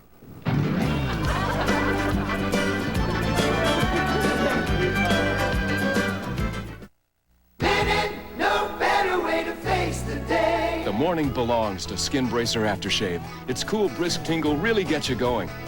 And what a great scent. Skin Bracer. No better way to face the day by Linen. Dear Thompsons, I swear by Thompson's water seal. But recently, when it ran out, my son finished with another brand. Then it rained. What a difference. Thompson's beat it up, the other brand nothing. Thanks for a product you can believe in. Marvin Snoddy, Locust Grove, Virginia. It's one of the most technologically advanced, most rigorously tested fluids on Earth, relentlessly measured for maximum protection against the friction, the wear and tear, the heat and stress of today's engines. It is today's Quaker State. In Europe, in Japan, in America, Quaker State quality has passed the most demanding tests automakers can throw at it. At Quaker State, we don't just say we're tough, we're tested tough. The big Q is one tough motor oil. Ask anyone who's driven a Ford lately. Like the people from Car and Driver, who've named Taurus SHO one of their 10 best. The people from Motor Trend, who named Explorer the best buy in its class. Or any one of the thousands of people who've made Escort the best-selling small car in America. Have you driven a Ford lately? It's more than just a question. It's an answer. You don't get a 5-yard penalty for a mistake here. It can be quite severe. 3 dramatic decades of ABC sports at the Indy 500 can be yours. The spectacular starts, the close-up pit stop action, the fantastic finishes, and much more. Call 1-800-4ABC-VCR. ABC's home video, Live and Drive the Indy 500 is only $19.98 plus $3 shipping. Racing fans, order now. 1-800-4ABC-VCR. 17 laps to go, and guess who's in third now? Dale Earnhardt. He picked 2 of them off in 2 laps. And here's our leader, Bill Elliott. Look at that distance. Yeah, but what happened? Let me try to explain what happened. I want to hear this. Well, all the cars had made pit stops and changed 4 tires. And going down pit road slow and whatever, it takes a couple of laps to do that. But Bill Elliott has stayed out there, did not pit. He has a lap on the field. This is how far. That's the second. No, that's Earnhardt, who's third place. There, well, Harry Gant's on up there someplace in second place, but he's a half lap down to Bill Elliott. Unbelievable. As we're in the There's Harry Gant, 312th lap, 3:28 to go. Harry Gant runs alone, and everybody's trying to run down Bill Elliott. Now, Gant's been helping everybody get around, especially Davey Allison, because if he allows that to happen, that's going to cause a point gap and help Gant out. He's second in the points right now. He wants to get Allison as far back as he can. Allison came into this race as the points leader. I think the fastest car on the racetrack right now is Earnhardt. He's running really up close to the wall and just going like house on fire. For a while, he's doing 1 car a lap. Danny and I sat right and watched him. He watched Kowicki, Jeff Bodine, Dick Trickle, and Davey Allison. 4 consecutive laps. He passed those guys. You're right, Bobby. He is. Comes off the turn up high, going faster down the straightaway because he comes off up high and gets a run at him and right on by. From Bill Elliott back to Gant, 23 seconds, the interval. And from second to third, about a second and a half. So Earnhardt is gaining on Harry Gant. The last 30 laps of this race has been extremely exciting. Think about Earnhardt. A lot of guys probably would have given up. And Earnhardt's still up running way, way up on the corners. Earnhardt is, see, you have to admire Dale Earnhardt as a race car driver because he started the day poorly, he adjusted, he worked, and now he's one of the best cars on the racetrack. Now, there you see second place, and we look for Elliott. And there he is. At least 3/4 of a lap. Bill Elliott is out in front of second place Harry Gant. For age-old problems like these, Goodyear introduces a brand new solution like this. Goodyear Wrangler GSA. Goodyear Wrangler GSA has a unique triple tread zone that gives you breakthrough, all-surface, all-season traction. Mile after mile, year after year. So if you own one of these, you need these. Goodyear Wrangler GSA. Then you'll know why we say the best tires in the world have Goodyear written all over them.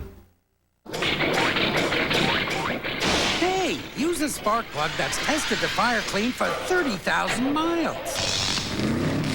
Motorcraft. Motorcraft quality parts. From Ford. No better way to face the day. The morning belongs to Speed Stick. It's 110% protection against wetness and odor that lasts all day. No better way to face the day by Minute. It's nothing serious. It only wakes me up a couple of times a week. It really doesn't affect me. I avoid foods that are fried or spicy. I can deal with it. I just take antacids. If you have frequent heartburn symptoms like acid indigestion or burning in the chest, talk to your doctor. These may be signs of a serious medical problem. Your doctor has treatment plans that can help. It's only a heartburn. I should learn to live with it. Right? Frequent heartburn. Isn't it time you talk to your doctor?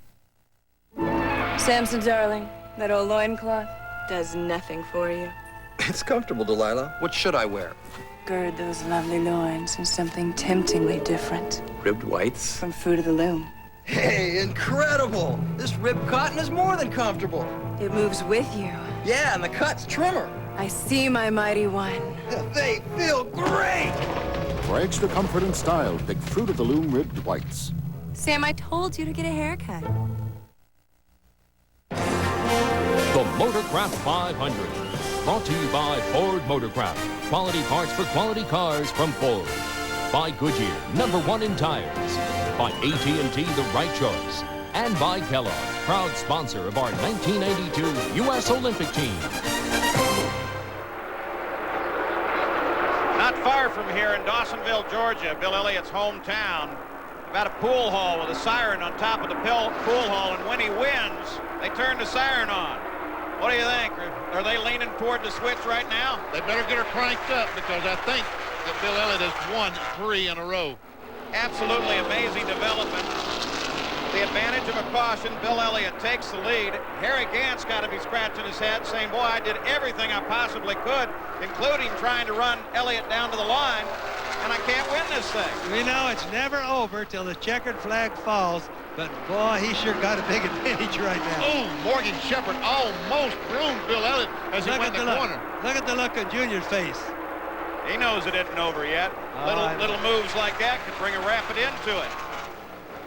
Bill looks like he's being pretty careful, not really racing with any of these boys. Ricky Rudd down inside. He is being very careful right now. What happened was he had to get out of the throttle so much when the 21 car Morgan Shepherd went by that let the 5 car catch him. 6 laps to go. Ricky Rudd in the 5 car down on the inside, running in 13th place. 2 laps behind Bill Elliott. Harry Gant is second. Earnhardt runs in 3rd. He seems to have slowed down just a little bit. Not charging with the verve that he had before. Poor Harry Gant. Don't you know he's thinking, hey, I won this race. I don't care who's on that board. I won the race. 5 laps to go. They all know what happened, Benny, but they're thinking, boy, oh boy. Lady luck really came across for Elliott today. But you know that luck works 2 ways. It's 20 seconds back to Harry Gant. It wouldn't take much of a mistake, much of a change, and Gant would be right there. Bill Elliott is certainly backing off now and just letting things drift along. 4 laps to go, taking no chances. That's Derek Cope to Pure Leather Chevrolet. He waved him by. Look at him. He's not even up on the racetrack there. He's just absolutely being careful, just like Benny said. You talk about playing it smart. The problem, though, isn't it? Yeah, look at Junior. He's celebrating, isn't he? What he's thinking right now is, I shouldn't say this, but I will anyway. You know, we've always heard about the rumor going around the garage here at Darlington is going to be a mule can win the Kentucky Derby.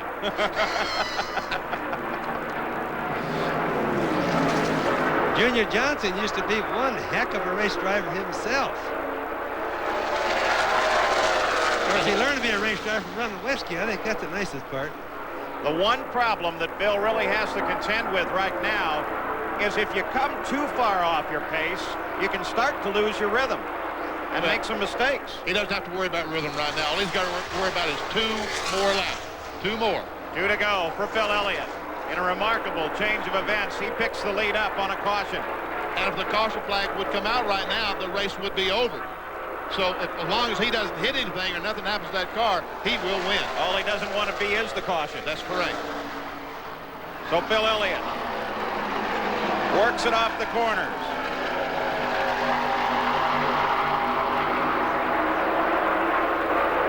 If I was Bill, I think I would back off just a little bit more because there's a big pack of cars right direct in front of him. White flag.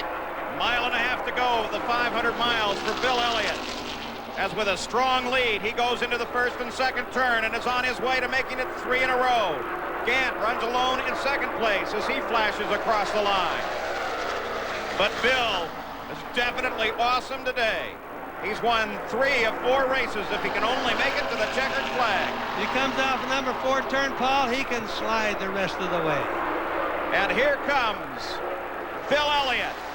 3 in a row as Elliott wins on his hometown track here at Atlanta. Unbelievable. Listen to the crowd. They are just clapping themselves up a storm right now. And loving every minute of it. Here comes Gant across the line for 2nd place. And there is Richard Petty finishing 16th, starting 32nd. on his Fan Appreciation Tour. The margin of victory, a giant 18.2 seconds.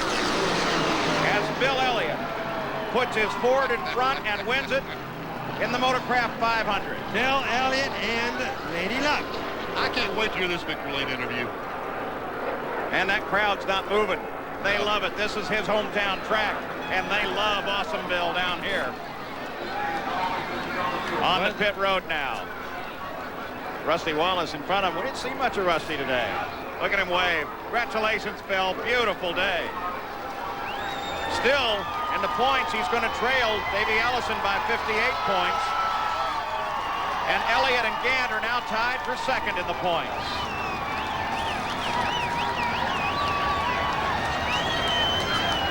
Gary Gerald's now over with Junior Johnson. Junior, you've won races as a driver, as a car owner in a lot of different ways, and this is about as nice a way to win one, I guess, as you can find. Well, I think this is the easiest one we've ever won. We just won it with luck, and that's, you know, if you win it with luck, that's easy for you. If you have to fight for it, it's hard. Well, you struggled, and then you got lucky, and now you can head to victory lane. Congratulations. Thank you, sir. All right, let's go back up to Paul. Junior Johnson never gets real excited. Bill Elliott takes off the helmet, and Jack Arut's right there. Look at that smile. Jack? That smile can go all the way back to Dawsonville, Georgia, because Bill Elliott is about to get out of his car, and he is the winner of today's race. Bill, unbelievable. That's the only thing you can say. They give me that race. We wasn't worth a flip all day long. The crew did it, I'll tell you. I can't. Well, now, wait a minute. You want to give it back? No. I'll tell you what, I've lost races here before, but I ain't never won one like that before in my whole life. When you saw the caution come out, what went through your mind? Well, I knew Gant was coming, and I held him off back to the line, and I knew I wasn't that good, but I knew I was good enough to win the race, and that's all that counted. Early on, we talked a lot about the fact that you guys decided to go with a different setup than what you had practiced all week. And I would imagine that you knew in the cockpit of the car that it was the wrong setup for today. Well, you know, we guessed on some stuff and we guessed wrong, and we were kind of struggling. But right there toward the end, we got to running pretty good, you know, before the caution came out that last time. And, you know, we were running good enough to be in the position to be on the lead lap and be a lap by ourselves whenever everybody else pitted. So that's what kept us alive all day long. We make light of the fact that maybe this one was given to you a little bit, but this team, that's the hallmark of it, is never giving up and always waiting for a break and then capitalizing on it. Well, I'll tell you what, I learned a long time ago in a race car, you never give up, and today was one of them proven points.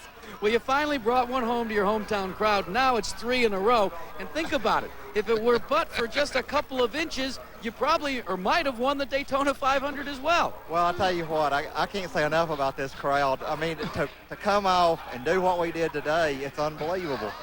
Now, I know Tim Brewer talked to you on the radio when all this happened. Did you hear anything from Junior? I never heard a word out of Junior. He didn't say anything all day long. Might be the first time, guys, that Junior Johnson ever was speechless. Bill? I believe it was my lucky possum in the car. Well, that's right. He's got a possum in the car that they put in for the first time this race. And you can see it right there. It's a lucky possum, and they loaded it on the car for the first time today in Atlanta. Paul? Keep it there. Don't move it.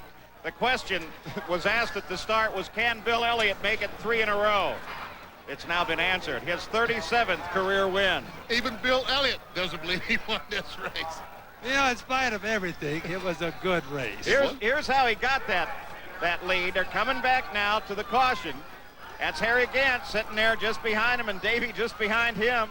Harry Gant and Davey had just made a pit stop. Bill had not pitted, and that's how much that was the margin of victory was. It is over. So Bill Elliott, they're going to sound the siren in Dawsonville because it's 3 in a row for Bill. Flakes? Just flakes? Hey, hope you don't mind me saying so, but this stuff looks wimpy, you know what I mean? I mean, look at it. Who's going to eat this stuff? Nobody I know, I can tell you that right now. Good. All right, I made a mistake, okay? But it's good. Simple, down to earth. I mean, that's a muscle, you know what I mean? Kellogg's Corn Flakes. Cornflakes? Taste them again for the first time. One oil filter traps 80% more dirt than the leading competitor. Clearly, that's Motorcraft. Motorcraft quality parts from Ford. No better way to face the day. The morning belongs to Skin Bracer Aftershave. Its cool, brisk tingle really gets you going. And what a great scent. Skin Bracer. No better way to face the day. By Menon. Last week at the Lake Edna KFC, there were two incredible occurrences. One was the long-awaited introduction of new skin-free crispy chicken. People were astonished that skin-free chicken could be so crispy and juicy, astounded over the deep marinated taste. And the UFO is interesting, too. Get 3 great kinds of chicken, including new skin-free crispy in a variety bucket, just $9.99. The juiciest deal in Lake Edna or your neck of the woods. I'd do anything for my baby. Anything for my baby. Anything for my baby. Baby Ruth. If you're nuts about nougat, crazy for caramel, and absolutely wild about peanuts, you'd do anything for a Baby Ruth. Anything for my baby. Anything for my baby. Baby Ruth. What do I like about the World League? It's pro football, and that's my kind of football. The World League is back next Sunday on ABC Sports. Look at him. He still cannot believe that he has won it. But Bill Elliott is most definitely the winner of the Motorcraft 500, as now he's being celebrated by all the fans here. And for the Winston Cup teams, they head back into the garage area. Richard Petty rolls back there as well. Let's go down. Gary Gerald, there is Richard. He finished up here in 16th position. He's explained to his crew what was wrong with the car, why they didn't run better. Champion to the end. We've had a great time since 1962 here at ABC, watching Richard Petty win races. Isn't that wonderful? This is the last time that Richard Petty will ever run the spring race in Atlanta, but yet he's telling the crew what was wrong with the car, what they could have done that would have made the car better. He sits quietly, calmly. Now he's ready to climb out. He surely looks like he is enjoying this final year, savoring every moment. All right, Gary.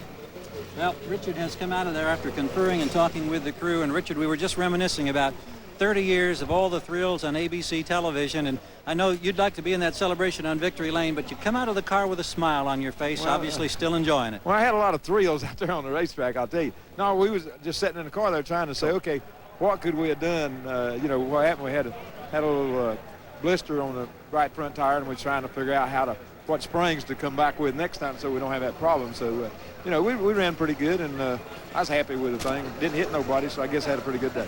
And then you see a guy like Bill Elliott who gets that tremendous break as he stays on the track just as the yellow comes out. He has an entire lap on the field. I suppose in your career, you've had that happen to you once or twice. I'm always on the other end. Yeah, it happens. You run long enough, you're going to get good lap, good luck, and bad luck. Today, everything just shined on him. He was a good car, good enough to race for the win, but probably wouldn't have won the race except for those circumstances. But circumstances on his side, he's the winner. So many times you've gone the 500-mile distance. It's hard for me to believe that you've just raced 500 miles. You still look so fresh. Well, you know, I'd have been faster if I'd have finished further up. But pretty nice day today. It was a real neat day, and so, you know, we're just getting ready for a long, long season. It's just the 4th race, so we better be in shape now and get ready for the rest of it. What's it going to be like when Richard Petty comes back to Atlanta for the final time this season, because it's the final race of not only the season, but it's going to be of this remarkable career? It's going to be interesting, I'll put it that way. You know, I'm looking forward to it in one way, and then in another way I'm not looking forward to it. I'm not looking forward to it because I know it's going to be the last race I ever run, but on the other hand, I'm looking forward to it because, you know, it'll be the end of 35 years of running, and, you know, I just feel real fortunate to be able to run that long and still be here and wave at the crowd. Well, we thank you for sharing the thrills with us. Wish you continued success through this season. Well, thank you, and hang with us. All right, Paul. The man who defines the word champion, and the newest champion, Bill Elliott. We'll be back with more in just a moment. Ford trucks, the best never rest. People used to go out on Saturday night and leave their truck at home. Times have changed. Our 92 full-size pickup is still built Ford tough, but we designed it to be more stylish outside, more comfortable inside. Now, if anything gets left at home, it'll probably be their car. More people are driving the best-built, best-selling American trucks than ever before. 'Tis the season for the flakes that don't melt. I shampoo every morning. Shampoo till spring with an ordinary shampoo. Won't work like this. Don't take a chance. Get some Head & Shoulders, because you never get a second chance to make a first impression. Ever tried Plaques? Rinsing with Plaques before brushing loosens plaque and helps break it up. So you remove more plaque than brushing alone, leaving your teeth cleaner, brighter, and smoother. Break up the plaque with Plaques.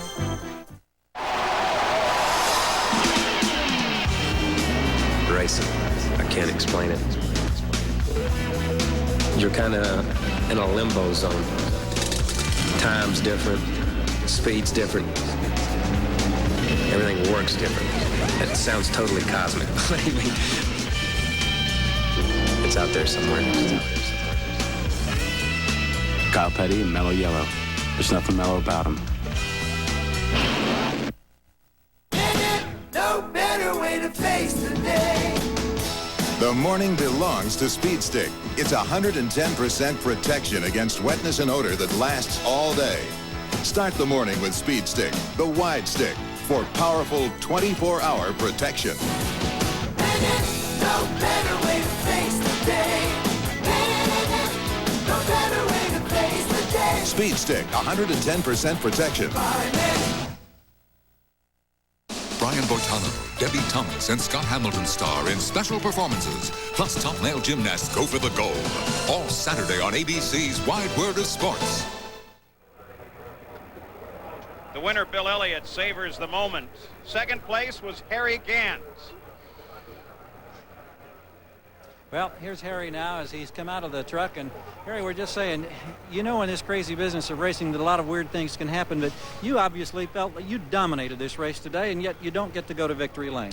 Well, I knew when we didn't beat him back around the line, it was pretty much going to be over, because the people that normally spin out during the race, I think the last one spun out, so that didn't leave nobody else to bring a caution down. I just knew when we restarted up, he's sitting back there, lap by himself, and we ain't gonna catch him in that many laps. And then you had a battle. You saw that black car with a number 3 on it coming up behind you. He was trying to get a run to pull up with you in case anything did happen in the last few laps.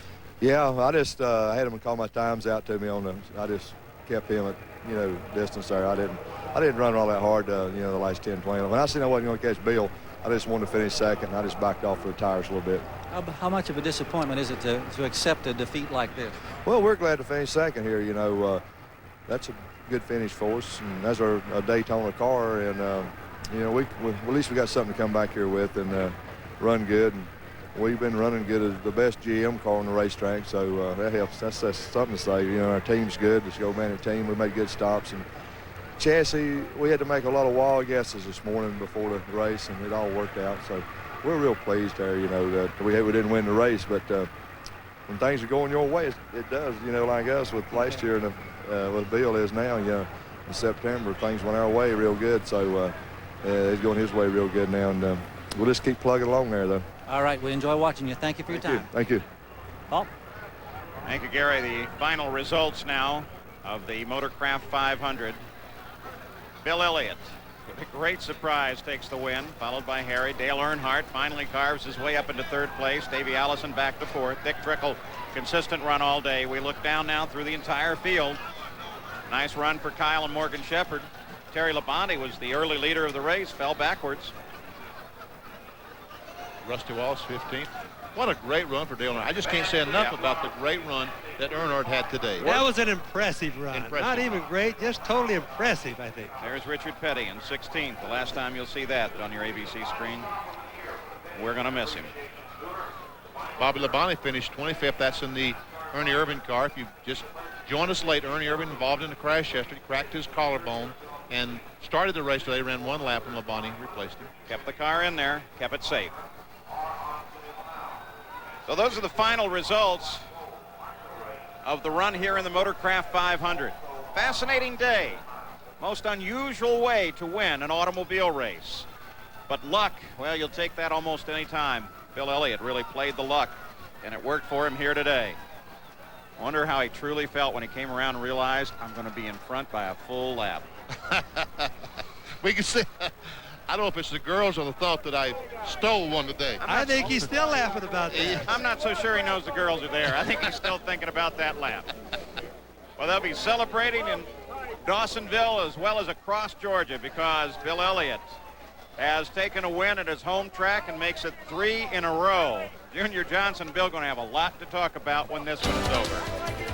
Bill Elliott with the win after 500 hard-fought miles. We'll be back with more in just a moment. Morning breath. As soon as I have my coffee, it's all gone. Whether you admit it or not, it's a problem. Okay, I have morning breath, but it doesn't bother anyone. Don't be so sure. Mine's not so bad. Morning breath's not as bad as you think. It's worse. So get Scope. Its 2 powerful ingredients kill 90% of the bacteria that cause morning breath. Was my morning breath really that bad? There's no denying morning breath, so save your breath with Scope. Need a fresh start? Get the battery that's proven to start over 50,000 times. Motorcraft. Motorcraft quality parts from Ford. One oil filter traps 80% more dirt than the leading competitor. Clearly, that's Motorcraft. Motorcraft quality parts from Ford.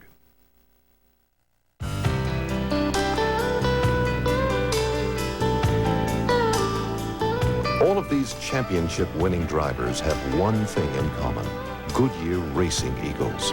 The race-winning technology that's found in the Goodyear Racing Eagles. Long enough to catch that caution flag. More than anything else, Junior Johnson, Bill, were lucky, but in spite of that, the weather was good to us today. We saw a fabulous race. We watched NASCAR work at its best. Oh, now don't touch that dial. Racing is not done for the day. The International Race of Champions will be coming. And I'm going to tell you, it's going to be a fantastic finish in that one. And now we've seen here at ABC the final day of King Richard. But the King always retained his common touch. He's always been a gentleman, always handy with a smile, always willing to share a few special moments with all of us. That style set the stage for those who have followed. He began when the dividends were small. Today it's quite different. Much of what Winston Cup racing has become is owed to Richard Petty. At this ABC's last race with the King, we've enjoyed the years. He may remove his helmet at the end of the year, but he will always wear the crown of a champion. Once again, the winner of the 1992 Motorcraft 500 is Bill Elliott. The executive producer of ABC Sports is Jack O'Hara. Today's Motorcraft 500 was produced by Ben Harvey, directed by Bob Goodrich. Technical director, Joe Schauble. Associate producer, Tony Tortorici. Associate directors, Dick Buffington and Norm Samet.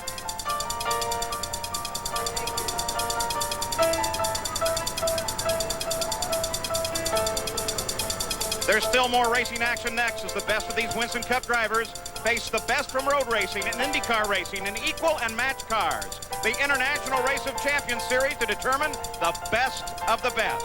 It's round number 1 from the high banks of Daytona International, and that's coming up next. The Motorcraft 500 has been brought to you by Ford and your Ford dealer. Have you driven a Ford lately? By Kellogg's, proud sponsor of our 1992 U.S. Olympic team. By Scope, the best thing, first thing in the morning. And by Goodyear, #1 in tires. This has been a presentation of ABC Sports, recognized around the world as the leader in sports television.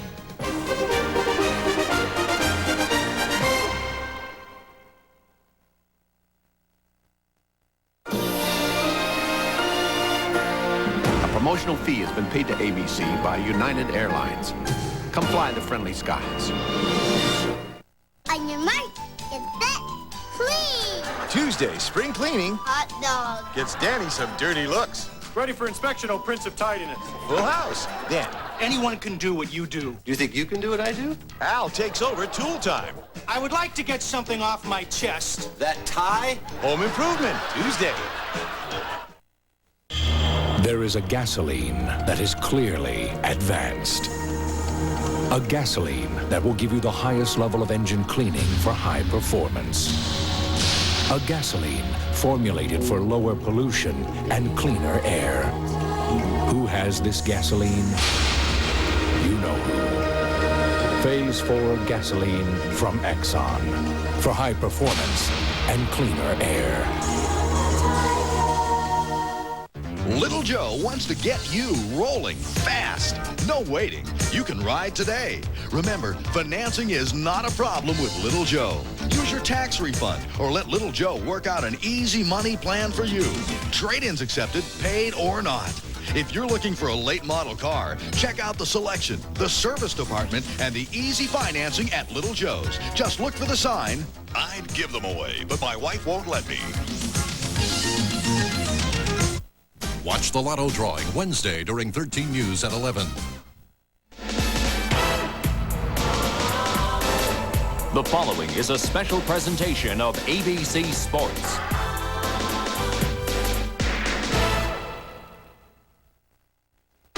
The challenge is unchanged. Man, machine, and the moment. A mixture of technology, artistry, and daring. Take the wheel of a high-powered machine. Press its performance past its design.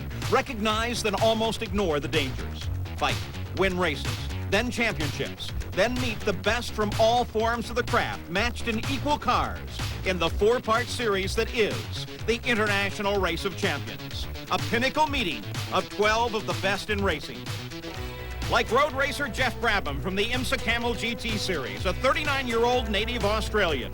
A former Can-Am champion, Geoff last year became the first driver to capture 4 consecutive IMSA GT crowns. He races in his 4th IROC Series. 35-year-old Rusty Wallace represents the Winston Cup stock cars. He's from Concord, North Carolina. Rusty was the ASA champion in 1983. He moved on to the Winston Cup, where he was named Rookie of the Year. In '89, he was the series champion. Last year, in IROC 15, he scored an unprecedented 3 straight wins to capture his first IROC crown while racing at Watkins Glen, New York. IROC rookie Davy Jones represents road racing. He's from Lake Tahoe. At age 27, Davy earned his invitation with versatility. He started in go-karts at age 5. Last year, he led the IMSA GT Series in wins, pole positions, and laps led. Unser Jr. represents the Indy cars. 29-year-old Jr. makes a record 7th consecutive series start. Twice he has taken the champion's crown. Starting in sprint cars, where he sat on a phone book to reach the wheel, he followed his family legacy from Albuquerque all the way to the IndyCar Championship in 1990. Pete Halsmer is a 48-year-old road racer from Anaheim, California. This is his first IROC Series.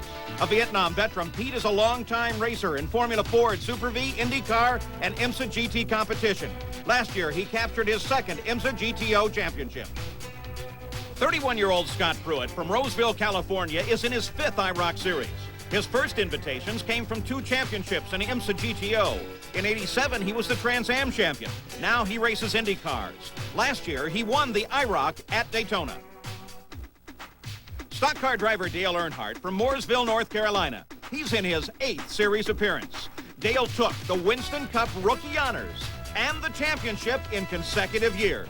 Now, Dale Earnhardt has logged 5 Winston Cup crowns. Dale was the IROC champion in 1990.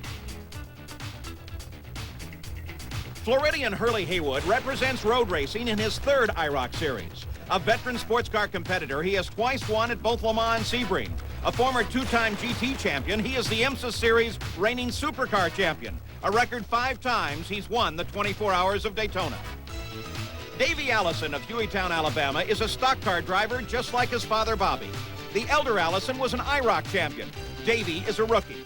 Last year, he was 3rd in the Winston Cup points. This year, he followed in his father's footsteps with a win in the Daytona 500. Stock car racer Harry Gant from Taylorsville, North Carolina, was the IROC champion back in 1985.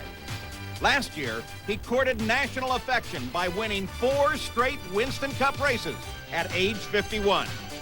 But for Harry Gant, age is no factor as he starts in his 3rd IROC Series. 36-year-old Winston Cup racer Ricky Rudd is from Lake Norman, North Carolina. In 1977, he was Rookie of the Year. Now he's an IROC rookie. A consistent winner, Ricky earned his invitation by finishing 2nd to Earnhardt in last year's stock car chase. Ari Leyendyke is a native of Holland and represents the Indy cars. The The 38-year-old is an IROC rookie. In 1990, he was on top of the world as the Indy 500 champion.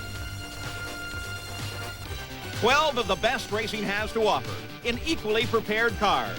It's the Dodge International Race of Champions. Daytona International Speedway. It's called the world's center of racing. From motorcycles to stock cars, many of the great racers of our day have earned their reputation right on these high banks. And today, it's the site of round number 1 of the 16th running of the International Race of Champions. Hello and welcome. I'm Paul Page. This is the series that attempts to remove the mechanical variable from motorsports. Take 12 of the world's finest drivers. Let them go head-to-head with one another, relying on their racing skills alone. Now, to accomplish that, we run 4 different races on different tracks. And the cars themselves, the Dodge Daytona race cars, are as mechanically matched as man can make them. And even at that, both the race cars they'll drive and the positions they'll start from today are determined by a draw. Now, the purse is $670,000. It's substantial, but to the drivers, it's incidental to the title of champion. Now, Sam Posey, let's consider the list of former champions. Cale Yarborough, A.J. Foyt, Bobby Allison, Mark Donohue, just to name a few. It's an impressive list. Yes, it is, but as the series has matured, and as you said, this is IROC's 16th season, there's a new game emerging among the top drivers, which is to see if they can prove that they are IROC's all-time best drivers. And there are 3 contenders for that crown in the series this year. Al Unser Jr. has won the championship twice, and he's the series all-time money winner. Dale Earnhardt, 5-time Winston Cup champion, probably the best stock car racer in the business. And IROC really is essentially stock car racing. And Rusty Wallace, he's IROC's current prodigy, a man who won the championship last year by winning 3 consecutive races, which no one has ever managed to do before. Jack Arute is in the pits, and Jack, Rusty Wallace has every chance of extending that win streak to 4 consecutive races today. Indeed he does, Sam. In fact, his chances are further enhanced by the fact that he's starting on the outside of the front row today. Now, 2 years ago, Rusty Wallace rewrote the IROC record book, becoming the first driver to ever start dead last in the field and score a victory, and it took place right here at Daytona International Speedway. Now, before the start of today's race, I asked Rusty if he was at all concerned about the fact that his NASCAR counterparts in this field were starting further back in the field. He said, no, not at all. He pointed directly behind him and said, I'm going to go with Al Unser Jr. to the front. And Bobby Unser, he says that together they can go right to the lead. Well, Jack, having a helper, having a partner here is really important in the IROC race. We know that here at Daytona. They've made some big changes since last year, improvements in the cars, all in the aerodynamics. The intent, of course, is to make the cars draft better, run closer, and the drivers a lot more equal. Now, the way that they did this was to take away a little downforce in the front and add a little bit in the rear to the spoiler, make it a little bit bigger. And they finished balancing the cars by using different springs and sway bars. And ever since, they've used the Dodge Daytonas here in IROC. The racing has been a lot more competitive. And with these changes, I'll bet you that it's going to be a whole lot better today. And Bobby Unser, let's not forget that the best race I think we've ever seen in the IROC happened on this track 1 year ago. Let's take a look at the field as they roll toward the green flag. There in that powder blue car is Rusty Wallace. He is in the front row. On the pole, though, is Geoff Brabham in the lime green car, the road racer. Then in row number 2, Davy Jones, a road racer, in the orange car, and Al Unser Jr., the IndyCar racer, in a purple machine. In row 3, Pete Halsmer from road racing in the mint car, and IndyCar racer Scott Pruitt, his machine is tan. The 4th row is Dale Earnhardt from NASCAR, the powder blue car, and Hurley Haywood, a road racer, in the gold car. The 5th row, Davey Allison of NASCAR in an orange machine, and NASCAR's Harry Gant in the red car. And the 6th and final row in the white car is NASCAR's Ricky Rudd and Indy champion Arie Luyendyk. So they're set up on turn number 4 here at Daytona and ready to run toward the green flag. The race is 100 miles, 40 laps. Laps under the yellow in the IROC do not count. So very slowly now behind the pace car as it begins to pick up the speed just a bit. And we see it cycle down into the pits. The field is now under the control of road racer Geoff Brabham as he brings them to the flag, and the green is out.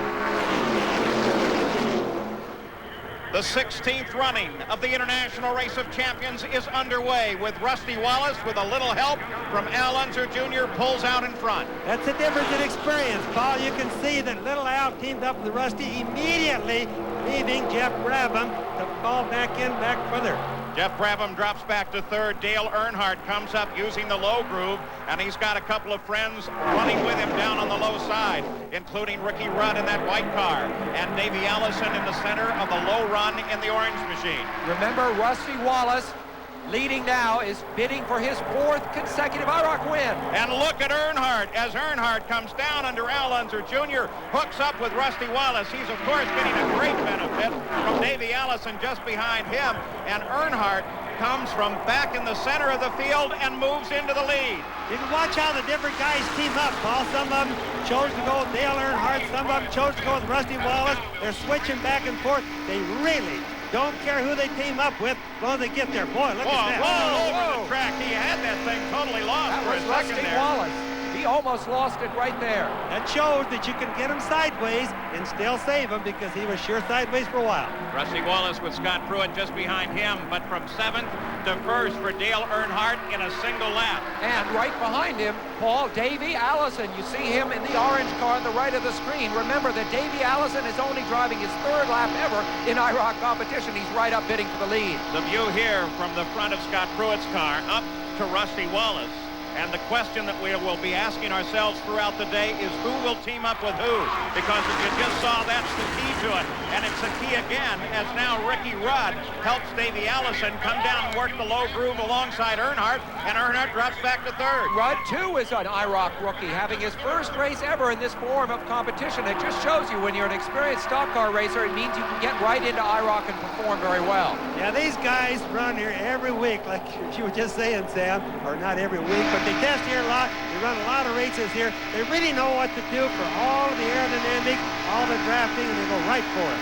Scott Pruitt running up on the high groove. Rusty Wallace in there is Al Unser Jr. just ahead. Looking ahead, you can see that light blue car of Earnhardt. But the leader of the race, as they come across the line, continues to be Davey Allison. But now Ricky Rudd starts to work on him.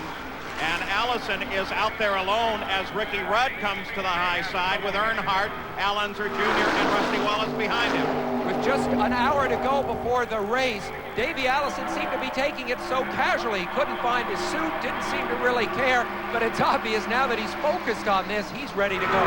The IROC rookie Ricky Rudd is now out in front, but that's Dale Earnhardt, a 5-time Winston Cup champion, right behind him, and receiving a solid push from Al Unser Jr.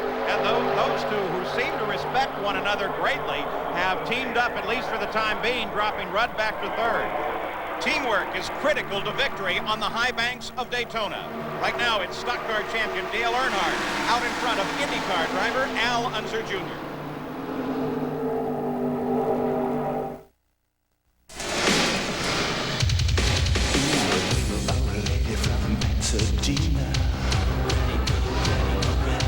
Has a pretty little flower bed of white gardenias. The parked in a rickety old garage is a brand new shiny red super stock Dodge. And everybody's saying that there's nobody meaner than the little old lady from Pasadena. She drives real fast, she drives real hard. She's the terror of a Colorado boulevard. The little old lady from Pasadena. At Dodge, things are moving very fast. Aluminum heads, V10s, twin turbos. It's all good old push you back in your seat fun. The little old lady from Pasadena. Yeah, the little old lady from Pasadena. The International Race of Champions. Brought to you by Dodge, a division of the Chrysler Corporation. By Subway, sandwiches and salads for today's healthy lifestyles. By Goodyear, #1 in tires. And by True Value. Got a tough job to do? You can do it with True Value hardware stores. Back in Daytona, round #1 of the International Race of Champions. With Dale Earnhardt, that light blue car out in front, Al Unser Jr. tucked in just behind him. Then Ricky Rudd, then Rusty Wallace, then Scott Pruitt. And we're seeing from time to time, Bobby Unser, a puff of smoke Looks like tire smoke from the back of several of the cars. How critical are the tires going to be? Well, the tires are always critical. Of course, right now, Paul, the tires are good because they're still cold. But later on in the race, they're going to get hot. And if it's the right rear, of course, the car's going to get loose in the rear end. And there goes little Al Unser Jr., the IndyCar driver, as he goes door to door with Dale Earnhardt, the great stock car champion. And the problem right there was that little Al tried that on his own, and he didn't get help. Right from that white car, Ricky Rudd didn't help him. That would have got him by. Now look at him. He can't get back in. He's going to shuffle way back. He's caught out there totally alone, and he's not going to get any help out of Davey Allison, who comes up as they go 3 wide into the corner. Stock car racers at the front of this field right now, led by Dale Earnhardt and Ricky Rudd. There, the two of them. Rusty Wallace in third. You see, Davy Jones could have hooked up a little Al and maybe saved both of their positions on the bottom with the train past them on the outside. But it was lacking in experience right there on fast speedways like this. They're running 186.8 miles an hour. As Ricky Rudd goes down inside Earnhardt. The top driving IndyCar driver at the moment is Scott Pruitt in the tan car. Top road racer is just behind him. That is Geoff Brabham in that green car who started on the pole. Now Allison comes inside trying to give Ricky Rudd a little help. And Al Unser Jr. closes up behind Allison as once again they are 3 wide. Yeah, 3 abreast. Now little Al knows he's got Davey Allison, a lot of experience, extremely good driver. And look at them, they're going back up towards the front. And if they stay together a little while, they should get there, Paul. This is the deepest into any IROC race that we have seen the entire pack in drafting distance of each other. Sam, I think it shows that some of these aerodynamic things that I talked about earlier are actually working. The idea being that way back in the field, that the guys can still draft good. And look how tight they're staying so far. One of the reasons they can race so tight is because of all the aerodynamic testing that goes on over the winter. They have worked a lot on the noses. Jack Arute has a further report. Another change these Dodge Daytonas have undergone during the winter months is the addition of a very small metal spoiler at the top end of the longer fiberglass spoiler that they've had in the last couple of years. Now what that has done is it's actually increased the downforce towards the rear of the car. Now it's not very high. In fact, it's less than the height of a penny. But what it has done is increased the overall aerodynamic package and made these cars a lot better on the racetrack. Now on the backside, Allison makes a move. Ricky Rudd behind him. That's teamwork. Again, remember, there's one other thing. When you see the racing as close as it is right now, or the cars bunched up as much as they are, Paul, radiator.